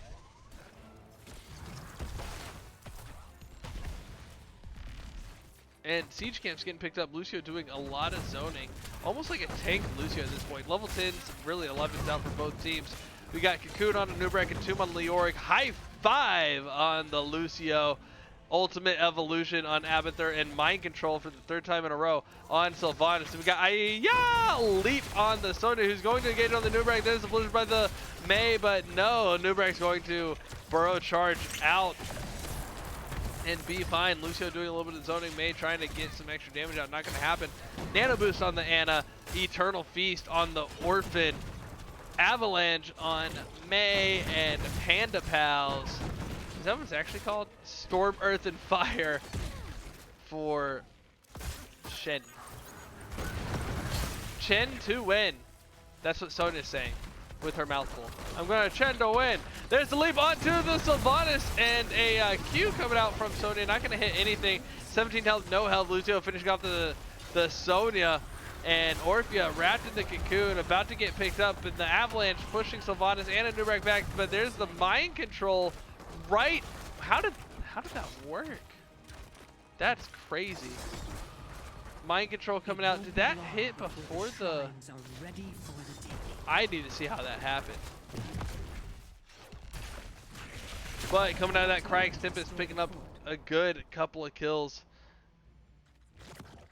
Going to take that bottom fort now. Team Riper is going to come get this bruiser camp, and I'm looking to see how this worked out. There's the... Oh, it wasn't Sylvanas that got... Oh. Okay, so that's what happened. The Sylvanas in the Avalanche was the Abathur, so Ultimate Evolution, and real Sylvanas did a Mind Control after... or behind it that hit Orphea as she came out of the Cocoon, and that is why I need an instant replay function that I need to get set up at some point. Hopefully this next week I'll have that set up. I got the puppy cam. I've got, so I think the next upgrade is the instant replay, and then we'll start moving into stream alerts. Red team has destroyed a fort. Oh, Cocoon on the Meg, and I said Meg. Now we have a 3v3. Mind control out onto the Sonya, gonna pull her out. Everybody's out of the Eternal Feast that did go off. May's coming out of the Cocoon. Now it's a 4v3 with the Sonya dead. A lot of heroics used.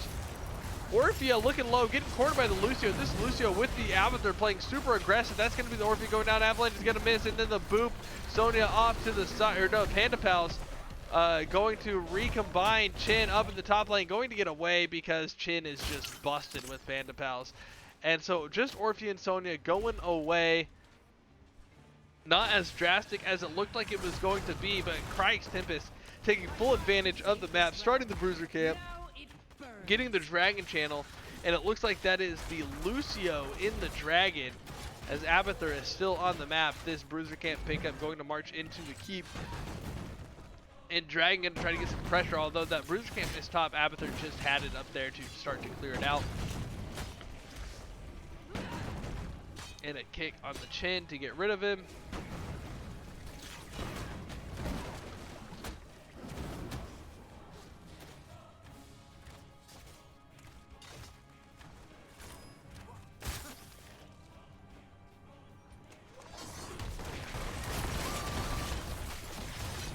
Sonya coming in with the lead, not really going to get any value out of it. There's the Eternal Feast. That's another decent cooldown used. That is all heroics on cooldown right now for Team Rippers, for those that are counting.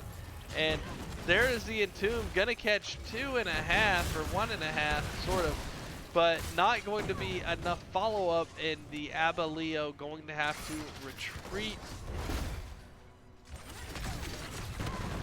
This Lucio Dragonite, 1 second left. I don't, you know, you can put some damage into it, but it was about to expire anyway. That Dragonite lasting a long time. Get some damage onto this keep. And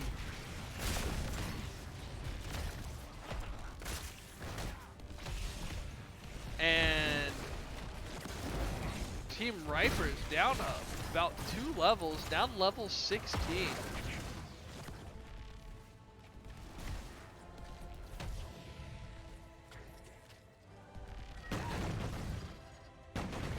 Looking for a way to get back into this game. Hey, good to see you, man. Eclectic for those in the Nexus. Good to see you. Haven't seen you in a while. Yes, I agree. It is hype time. Hype train? No hype train. Sonya wrapped in a cocoon, but going ahead and gonna get out thanks to the poison damage and friends. Interesting cocoon usage from the Anubrak, but Leoric with the Abathur hat coming up and working on the Chin. Chin going to go ahead and get a friend in May. You got a friend in May. As Leoric starts to retreat, nobody wants to get into a hard fight at the moment. Siege Camp is being picked up by Sonya, but the team bringing everybody else to her, or not Sonya, Sylvanas. And Leoric gets the unstoppable, gets out by the Abathur. Oh my goodness, Leoric, or Lucio, I'm mixing up all the names. Lucio coming to the rescue, barely out. Do we get a save? No, Avalanche going to catch Leoric and Sylvanas. Huge pickup for Team Ripers, and we keep marching in on to Kryix Phoenix as Lucio tries to get the retreat for the rest of the team. The Abathur clone going to be taken down. The Chin shields coming in big. JP taking tower shots. Nenial also. Oh, the backup looking for an opportunity to re-engage. This is a 5v2.5 as the Abba hat is somewhere. Abathur gonna go ahead and go up and take control of the shrine to force a little bit longer of a response from, you know, I'd like to see Abathur just go back and forth and just cap this thing on his own. That would be ballsy while there's a 5-man push into this bottom keep. Let's see what he's doing though. 5-man push onto this keep, 3-man defense. Let's see if he can make it happen. Oh, if Abathur does that, it doesn't matter what happens, MVP all the way. But he sees the Team Rippers rotating away from the keep, realizes maybe he can't get away with that at the moment. Team Ripers, not Rippers, Team Ripers, grabbing that siege camp, getting an invade, and Abathur just posting back up in the mid lane. And while that was a push onto a keep, getting that keep, a little bit of damage onto the keep, Team Ripers has keep damage on the middle fort and all three middle keep, all 3 forts are down.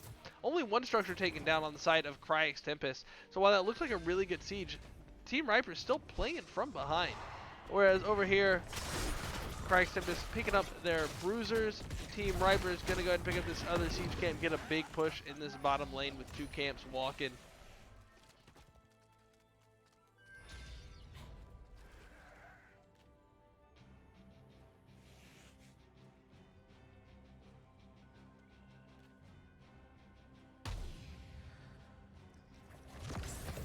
All of the action here on the Abathur, while both teams just kind of chilling, looking for an opportunity to re-engage. Anubrak gonna go and pick up the shrine, while Sonya and friends pick up the camp, and Chen going to take the top shrine back. So just kind of a trade in shrines. Oh, but it does look like Kryix Tempest is going to make a move on this keep. Going to go ahead and Black Arrows the fort. May coming in with the Blizzard and the icing. The mind control going to miss. Anubrak with the burrow charge out. The healing darts. Anna just going crazy. Let's look at some stats. Level 20s are picked up. We have time rewind. We have rewind for Anubrak. Buried Alive for Leoric, whatever the high 5 upgrade, Mixing Fire for Lucio. Does he still get unstoppable when he gets to the enemy target? I think so. Ooh, Hive Mind on Abathur and Dark Lady's Call again on the Sylvanas. And level 20 still being sought after by Team Ripers. They're less than half a level away with this Dragon Knight. Level 21 coming in onto this mid keep. Gonna take out this keep and probably get a second keep instead of trying to end. But there's a lot of damage on this Dragon Knight. Going to fall off fairly quickly now. Red team's core is under attack. But going for this keep makes a lot of sense, because then when Sylvanas falls out, she can just Black Arrows as well. And Dragon Knight 5% about to go down. May getting picked up by the Leoric, probably mainly from a life drain. Interesting. And there's the Black Arrows as the Dragon falls, just like we talked about, and that's going to be a big push. 5v2 into the, or 4.5v2 into this core, as 2 are dead for Team Ripers. There's the unstoppable, the cocoon on the Anna. Orphea going to fall. Sonya looking a little bit low. Gonna have to go back to the Silence and Tomb on the Anna. Anna goes down. 4 for nothing. There's the re-engage on the Sonya. Sonya says, I must rejoin my friends in Valhalla. And I missed it on the replay as well. If anybody really noticed how May died there to the Leoric, I would be interested in knowing. And that is going to be the core going down. Kryix Tempest picking up game number 3 and taking the win over Team Ripers. I'm gonna see about a interview with Kryix Tempest. While I'm working on that, I will show stats and talents. If you see anything interesting, I'm just gonna show them. If you see anything interesting, you think that's worth hitting on, let me know. 13-3 on kills. Level 20s did get picked up. We'll look at those level 20s for Team Ripers, even though they didn't get to get used.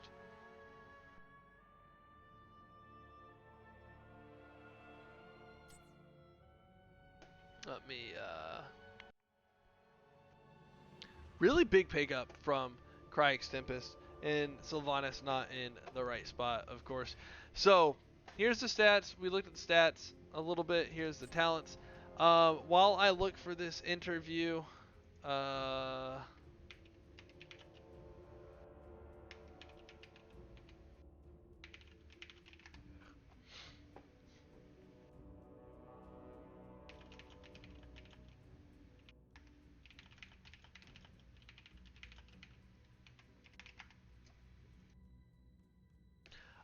Just want to share this weekend I'll be doing a couple of replay casts. Looking to do that on Saturday.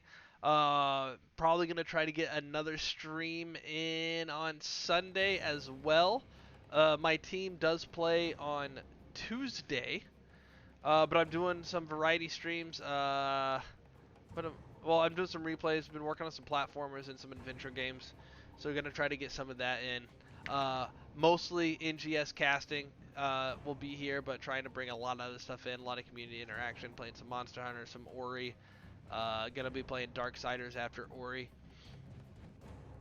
And gonna start streaming some more HOTS, even if it's not casting. Working on finding Bridge to Death. Let's see if I'm... Oh, I need to get into... Here. I had changed my thing.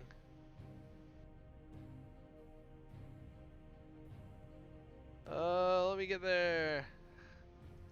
Alright, so not quite Bridge to Death, but instead the Dark Lady... Is it Reaver or Raver? Ravar. You'd say Ravar. Okay. It's an intentionally misspelled and mispronounced Reaver. Sure, yeah, exactly.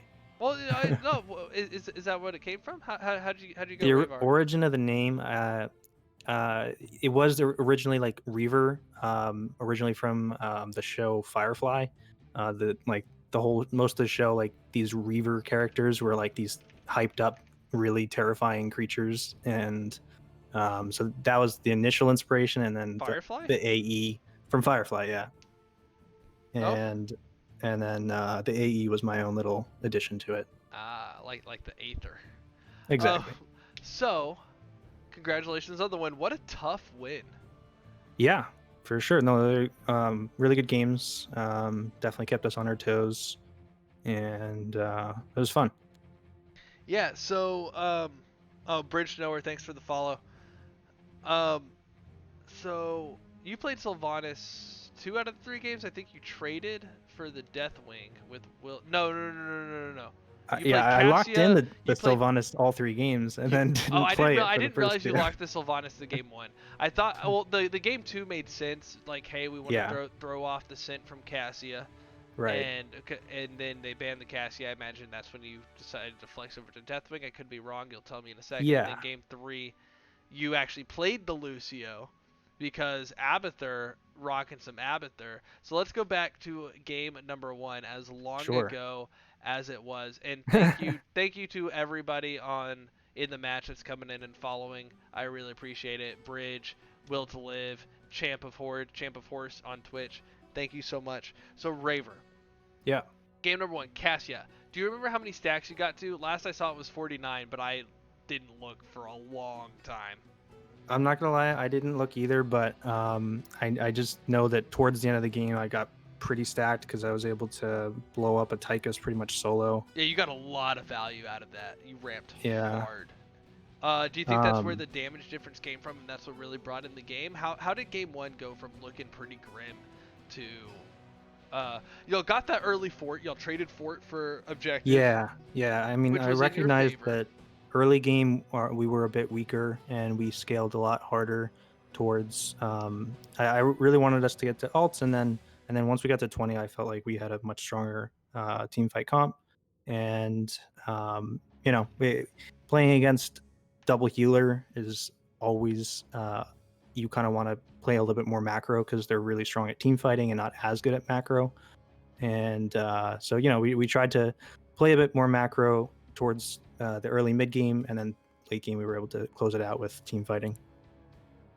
Yeah, so and that was the thing I had called about, and I'm showing your profile, just a summary, so it's not sure. To give secrets, because you're Grandmaster number 74, so I might have a few extra questions. Sure. But early game, looking at the draft, I immediately called. Based off of how the draft went, I forget what the setup completely was, but it's like, look, if Kryix Tempest wants to win this game, and they're going to be hard pressed to do it, they have to play for 20. Playing for 10 is, I forget why you need. I think it was it was either the Uther or the Sonya, or just both. It was both. It was because of both, right? Mainly the Sonya, because the Entomb would be good, but not until you could bury it alive the Sonya. Exactly. Yeah, So, that was huge, as well as the fact that they opted to go for the Divine Shield instead of Storm. So I expected the Divine Shield, actually. I called that one. yeah, I mean, I think that's the right call. It's just it forces us to focus on getting more than one target in an Entomb, because if you just get one, it's not good enough. It just gives Right. them a perfect opportunity to get a good Divine Shield. So And so that was the plan, to play for 20 and avoid team yeah, fights the whole time. absolutely. Okay. How well do you think you did that? Not as well as I would have hoped, and maybe my memory is a little bit fuzzy about that game already, but Right. I feel like early game we did a good job, and we faltered a little bit in the mid game, and started. I think we staggered a little bit, and then we came back though. I don't think we lost too much more than the mid lane, right? We lost the mid. Did we lose mid keep? The keep. Can't even remember I'm not anymore. sure about the keep. Okay. But definitely lost the fort and the wall, and I think they pressured the keep, but maybe we held it. I forget now. Right, it's been so long. I had a 40-minute Infernal Shrines the other day, like Oof. for in NGS. Rough. Like it was. Oh, that it is was rough. like memories fade, and Infernal Shrines can be hard to keep track of. Yeah, as the games go, you kind of sort of have to let whatever happened in the past go and just focus on what's in front of you. But as we transition into game number 2, I have a bonus question from the chat. Who's your favorite Firefly character? Favorite Firefly? Probably. Wow, I'm already blanking on names from the show, but the pilot. The pilot. Oh yeah, Nathan. What's Fillion? his name? No. The guy who flies. The guy that plays the Alan Tudyk. Alan Tudyk plays the. I forget the character that he plays, but Knight's Tale. Yes, absolutely. I am a leaf on the wind. He's wonderful. He is wonderful. I am a leaf on the wind. All right, thank you for answering that. Call the lance. Hello. Yes. So game number 2. So all 3 games, I guess. Real quick overview. Just a quick yes or no, and then we'll explore it a little bit more. Did you get the drafts you were looking for? So yeah, I think that most of the time. Sorry, if you want just a yes or no, I think yes. I did get the drafts I was looking for, but obviously the second that's the name. That's it. The second game, it obviously didn't pan out as well as I would have hoped, and I'm gonna want to go over that and figure out why that was. But I think we definitely got what we were looking for. I don't know that the cast is the best place to go over that one, but you should definitely check it first and see if I answered your questions. No. So game number 2 seemed like it was boss for. Yeah, the macro pressure that they were able to put on us was pretty devastating. We couldn't come back after having lost. Were they picking up boss? That was my second Aldrich pass of the night. Were they bossing?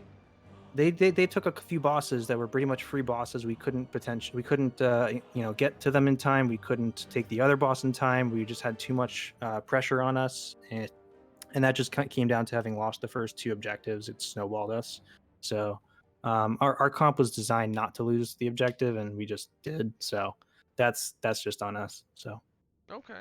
For game number 2, like I said, you need to go back and rewatch it. But is there anything with it being somewhat fresh, without having gone back to look and really analyze, is there anything that you're like, we needed to do this better?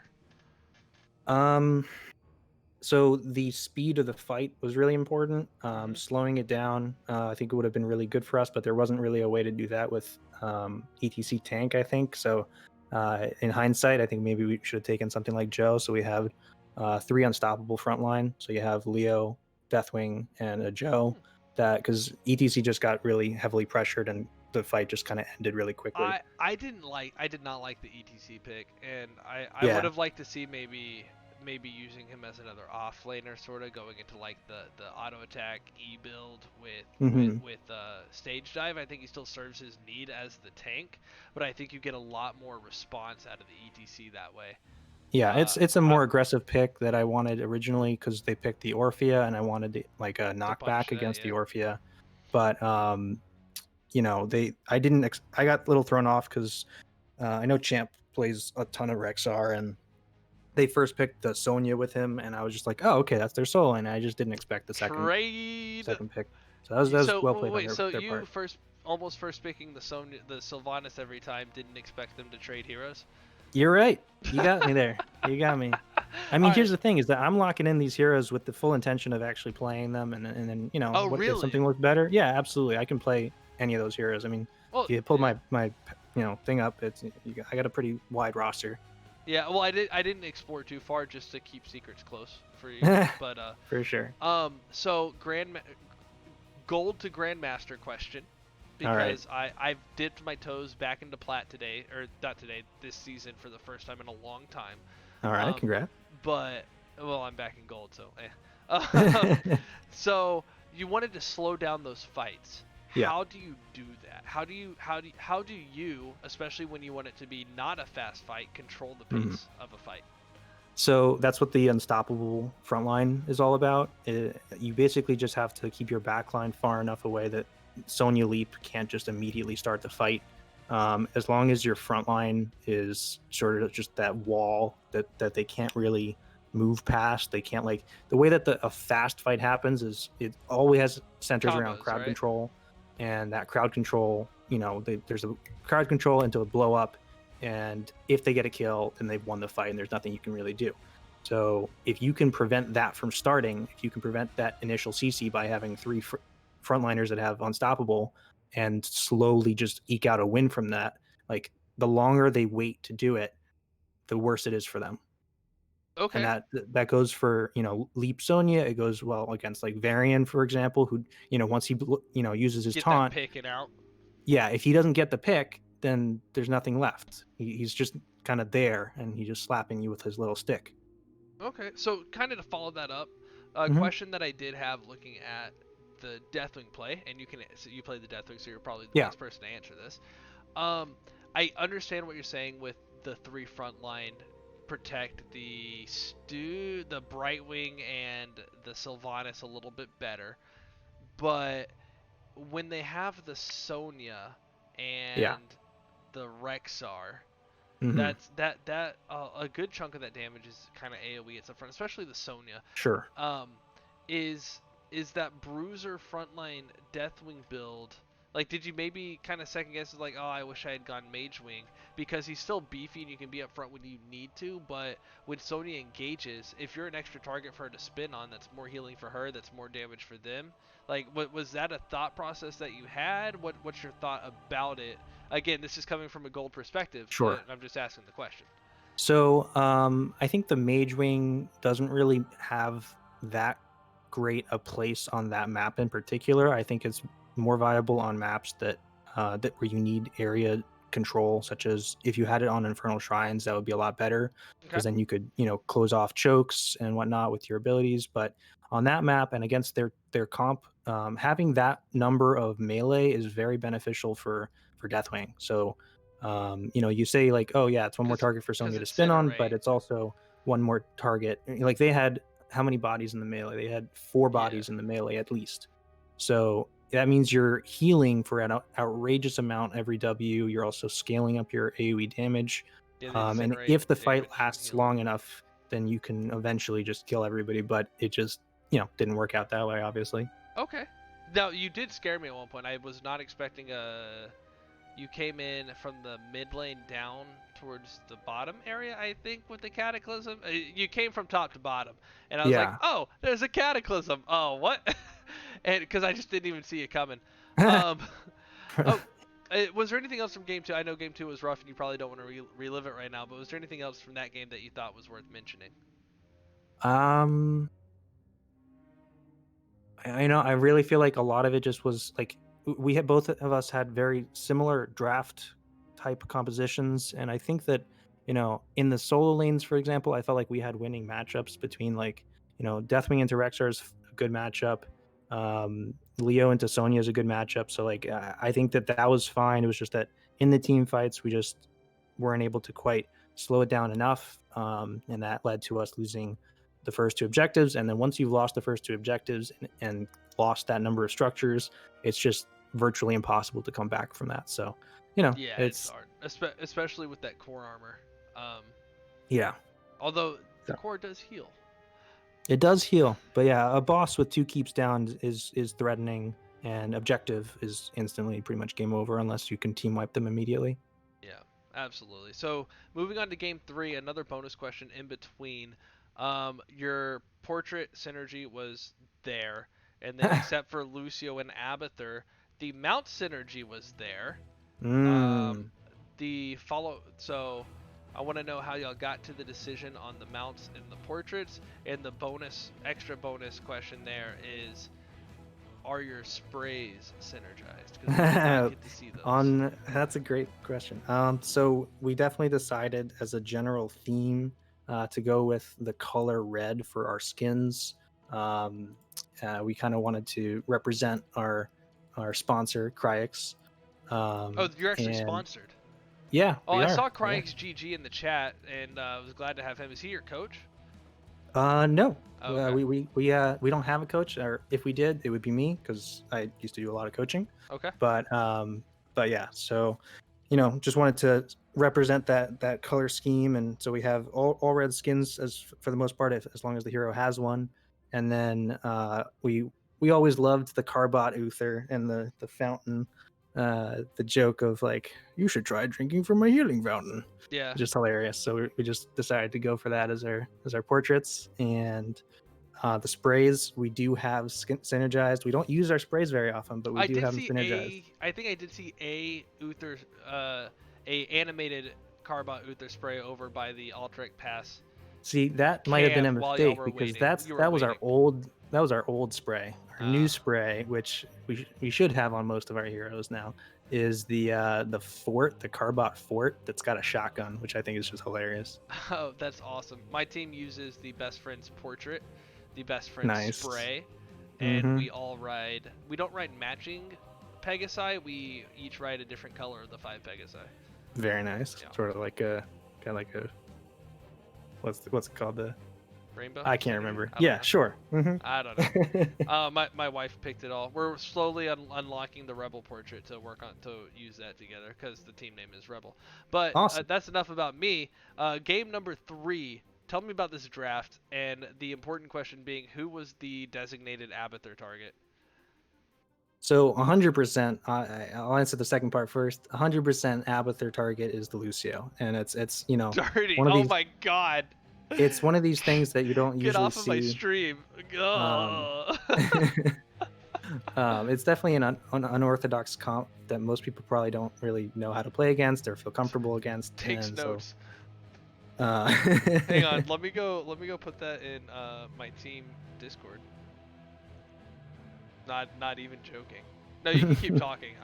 Yeah. So I mean, when you play an Abathur comp, a lot of time, you want to have like that hyper carry to go with it, but that's not the only way you can play it. You can also very much so play it more macro oriented, and that's what we were going for. We wanted to focus on denying them rotations a lot, and that's what the Lucio and the Abathur does very effectively. If you're trying to mount up and go from one lane to another, and you have a Lucio that's booping you every 3 seconds and peppering you with damage, and he can't ever be caught because he's a pesky little gnat, and and he has a cleanse for himself now, so that's it's just really hard to punish that unless you have something like a Diablo, which is why we banned it. But it's once you don't have to win straight up team fights that much on Dragonshire, as long as you can win the dragon, and Abathur helps a lot with doing that. So for sure, it's a cool comp, because I feel like most of the time you should never have to worry about losing the top lane because of the Abathur once again, and yeah, so okay, so it's fun. Lucio question. I don't know how familiar you are with the hero, but so very familiar. Okay, so High Five, really interesting pick. I think into the May and the Anna, really clutch pick. Is the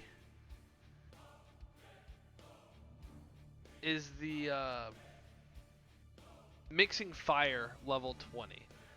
does that still give Lucio the unstoppable Yes. when he gets there? Does it give the target unstoppable? Are you talking about the 20 upgrade to high 5? Yes, the 20 Yeah, upgrade. it absolutely does the exact same thing. If the target is an enemy. If it's an enemy, it does not give it to. No, it doesn't give the enemy See, unstoppable. I feel like that is an inconsistency, and it makes me sad. That would be very unfortunate, and it would not be worth taking the talent if that was the case. But it also reduces the cooldown by half, so it's a very powerful upgrade.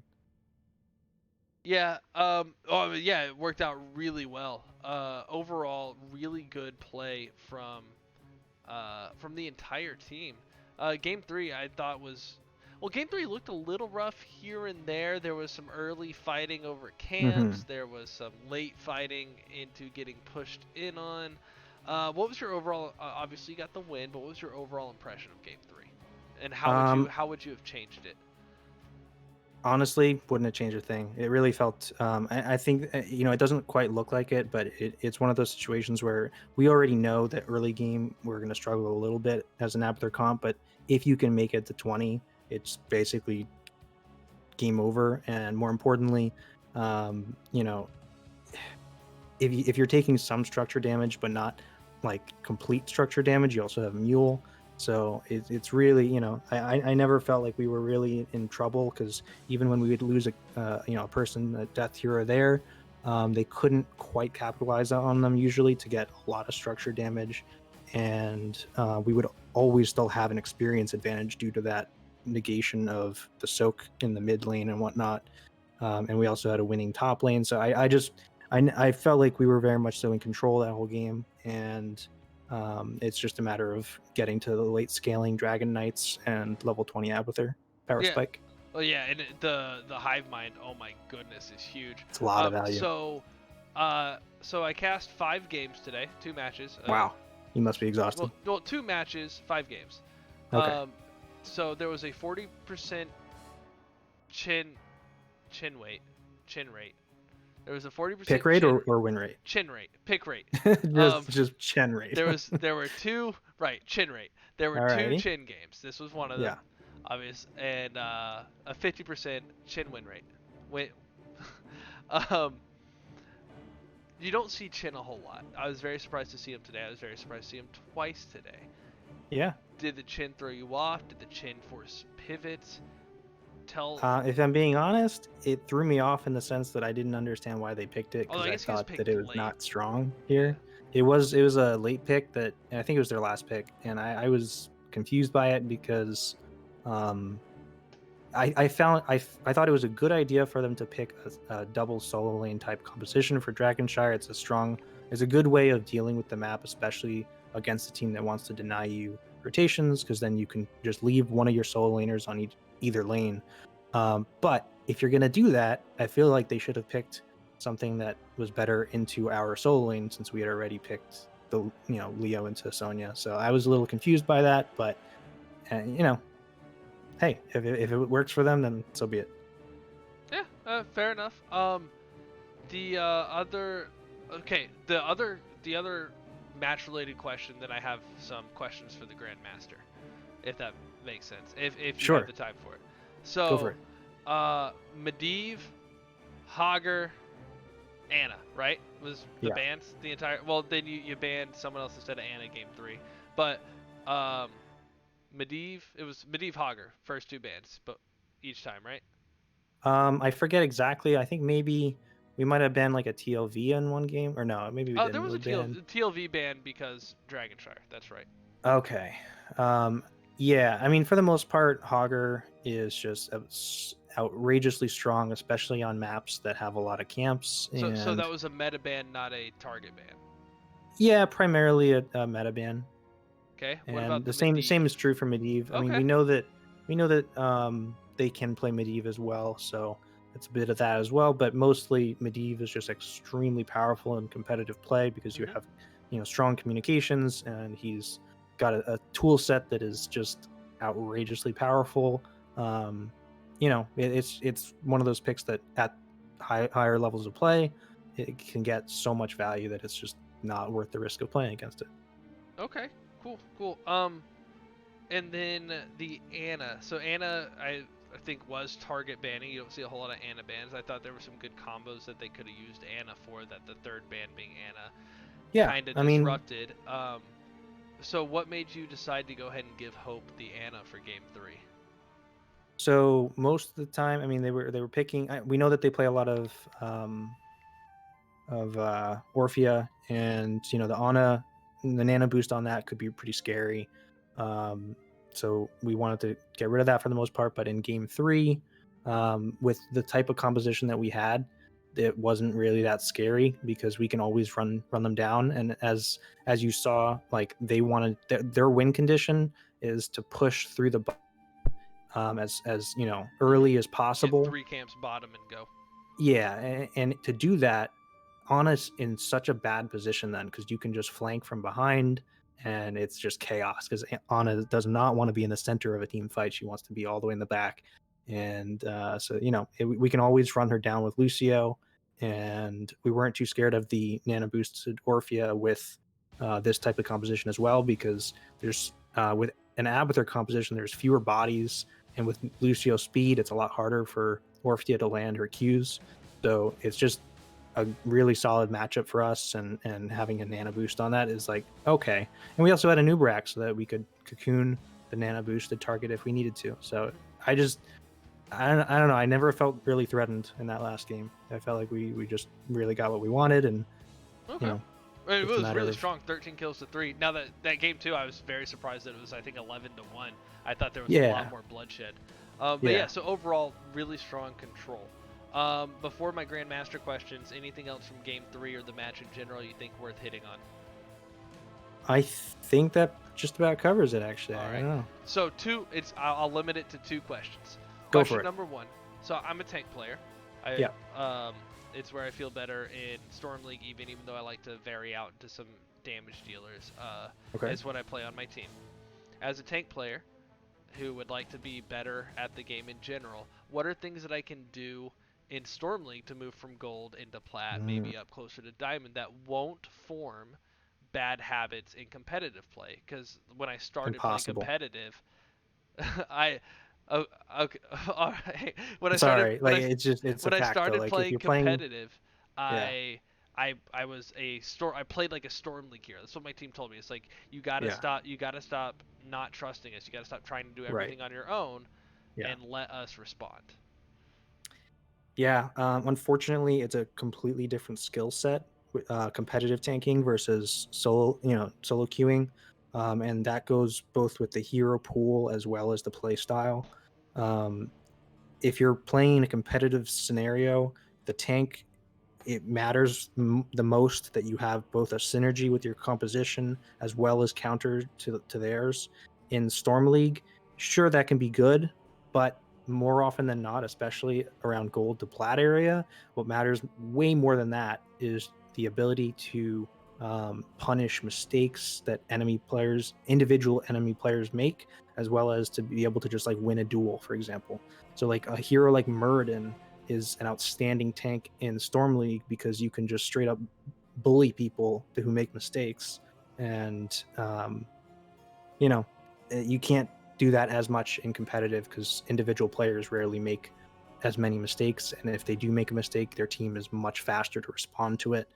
So I think that playing a tank that can win a 1v1 is important, and also I would say that the main thing to carry over between both play styles of competitive and Storm League are to take advantage of vision, sort of be mounted up in bush and be able to respond to whatever you see. Use the minimap a lot. As long as as soon as you see that the enemy team wants to split push with a Zagara, you can usually punish that as a tank pretty well if you're mounted up and ready to respond. And yeah, that's the primary difference I would say between competitive and Storm League. Okay. Oh, thank you. I mean, and that's unfortunately what I expected the answer to basically be, but I can hope, right? Yeah, of course. So the other, and your bridge is starting to get a little antsy. I think he wants to play some games or something. But the other question. So my team, new team, we're Divi. Okay. We have rostered members from Bronze 5 to Plat 4, I think. All right. So we run the gamut. Yeah. Most of us are very new to competitive. Well, I think only one person has more than a season as a main rostered member. What is the biggest thing for a new team like us that is, I would say, probably the bottom half of the skill tree to find success? So I think number one, nerves are a big, like in competitive. If you're nervous and like, it's just the fact. If you're nervous, you're gonna make way more mistakes. So Well, I do think so. Our communication. Sorry, I guess to give a little bit better Sure. information. Our communication is pretty good. I'm the shot caller. We're really good. It started out having a hard time following calls because we didn't like them. We disagreed. We had a Right. hard time calling it off, and now it's, you know what, follow Taco, and if it's bad, it's his fault, which I Yep. prefer, right? Yep. And so that part's fine. Maybe there's some shot calling things that I could tweak. But I know that we have several people whose rosters are maybe a little bit more limited, and so maybe it's broadening that or just getting better at what we're good at and reinforcing those, or map playing. I guess so beyond. Looking at hero pools, looking at hero skill, looking at map playing. Sure. Does that, I guess, to give a little bit So I would say that my best advice would be for a new team that's trying to build synergy and whatnot. My best advice would be to practice specific comps early on. So you want to have like really good comfort picks that work well together. And even if you're just taking it into quick match, to practice that exact lineup sort of, and be able to substitute one or two things out of that team, but have like a team that you can perform well on, and then start branching out and do it with another one, and then you can start to improvise later on. But having that core set of heroes that you're very comfortable on, you build muscle memory and you have trust in your teammates. It's just really important. Okay, yeah, I mean that makes a lot of sense, and I think we've got the trust there. I think pivoting is one of those harder things for us to do. Yeah, for sure. All right, well, thank you so much. I guess Bridge said to let you talk all day. I know everyone's getting tired. What a great set, really phenomenal set, and I'm glad I got to cast you guys. I tried to pick up your game several weeks ago, and y'all ended up winning a forfeit. Yes. And so I didn't get to cast. I'm glad we got the opportunity to have a conversation. GG's to Team Absolutely. Ripers. Before we go, the floor is yours for shout outs. Where do we find you, etc.?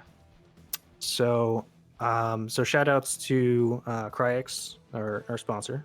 Shout outs to our team. I'm really, really proud of these guys. We've been together for the past, I don't know, maybe like 2 years or so, playing in and out of competition, and we don't get to play together as often as we used to. We real life happens and schedules and all that, so but I think that despite that, we still come together and really I feel like we do a great job as a team, and I'm really proud of that. As far as where to find us, you can find me on Twitch or YouTube, but I rarely ever do anything there anymore because of real life. So, but I do have a YouTube channel where I have coaching content. It's youtube.com/Ravar. And if you want to, learn more about sorts of different things, the videos that I have up there are relatively timeless, although obviously metas change. It helps a lot to see how to change playstyles for all the different roles. But so yeah, that's where you can find me, and then the rest of my team. We have a few people that do stream. We have Bridge streams at Bridge to Nowhere on Twitch. Will to Live streams on Irish Noble on Twitch. And I'm not sure if Wolf streams. Maybe sometimes, I forget. I'm sorry, but yeah, that's where you can find us. All right. Well, thank you so much. Also, does the team have a Twitter? I tweeted something today that I was like, hey, this says Kryix. This looks like the logo. You know what? Or is that just the sponsor? I believe Kryix does have a Twitter. I don't have it right now to link to you or anything, but I'm sure that there is one. All right, no worries. I appreciate it. Oh, and I know, always one more thing. Sure. Without looking at the replay, without talking to the team, who's the MVP? I'm gonna go straight up. Wolf gets the MVP for that last game Lucio play where he nearly doubled my damage as a healer. He really just had a standout game. He executed the Lucio perfectly, and I give him all the props. MVP. All right, fantastic. Thank you so much. Also, make sure you let Will to Live know to at least watch Game 3 of the VOD, because gave him some Abathur love while nothing was happening. Absolutely. So thank you so much, Raver. I'm sorry. Definitely No appreciate worries. the time.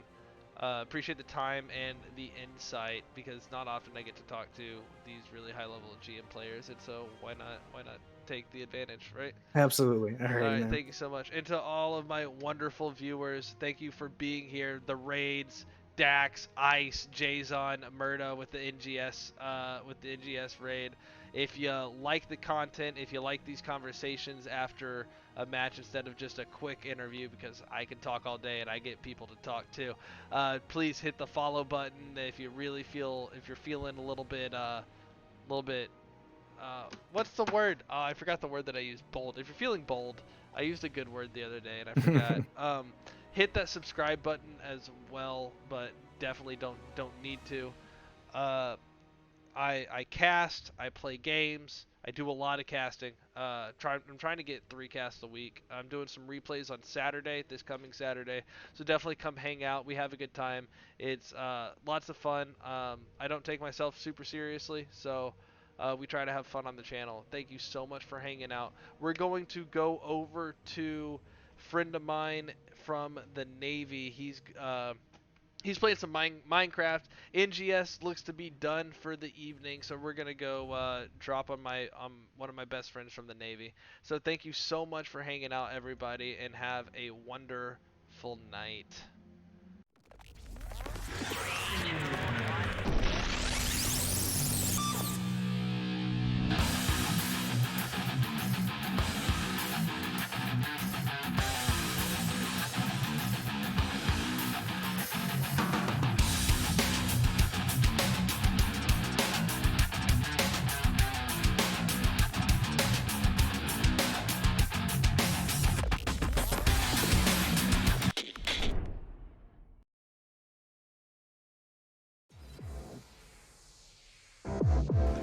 Jotsky looking for that damage, finds him on the Diablo. Diablo forced it back out as their health drops low. The Immortal now is at 25%. Back down, yo, on the Greymane, gonna be the first to fall.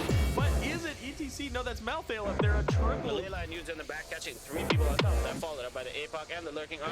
Catching 2, but this time on is gonna be the first one. Wow, did you see that mosh pit? 4-man mosh pit while on a conveyor belt. That was like a regular sushi. There's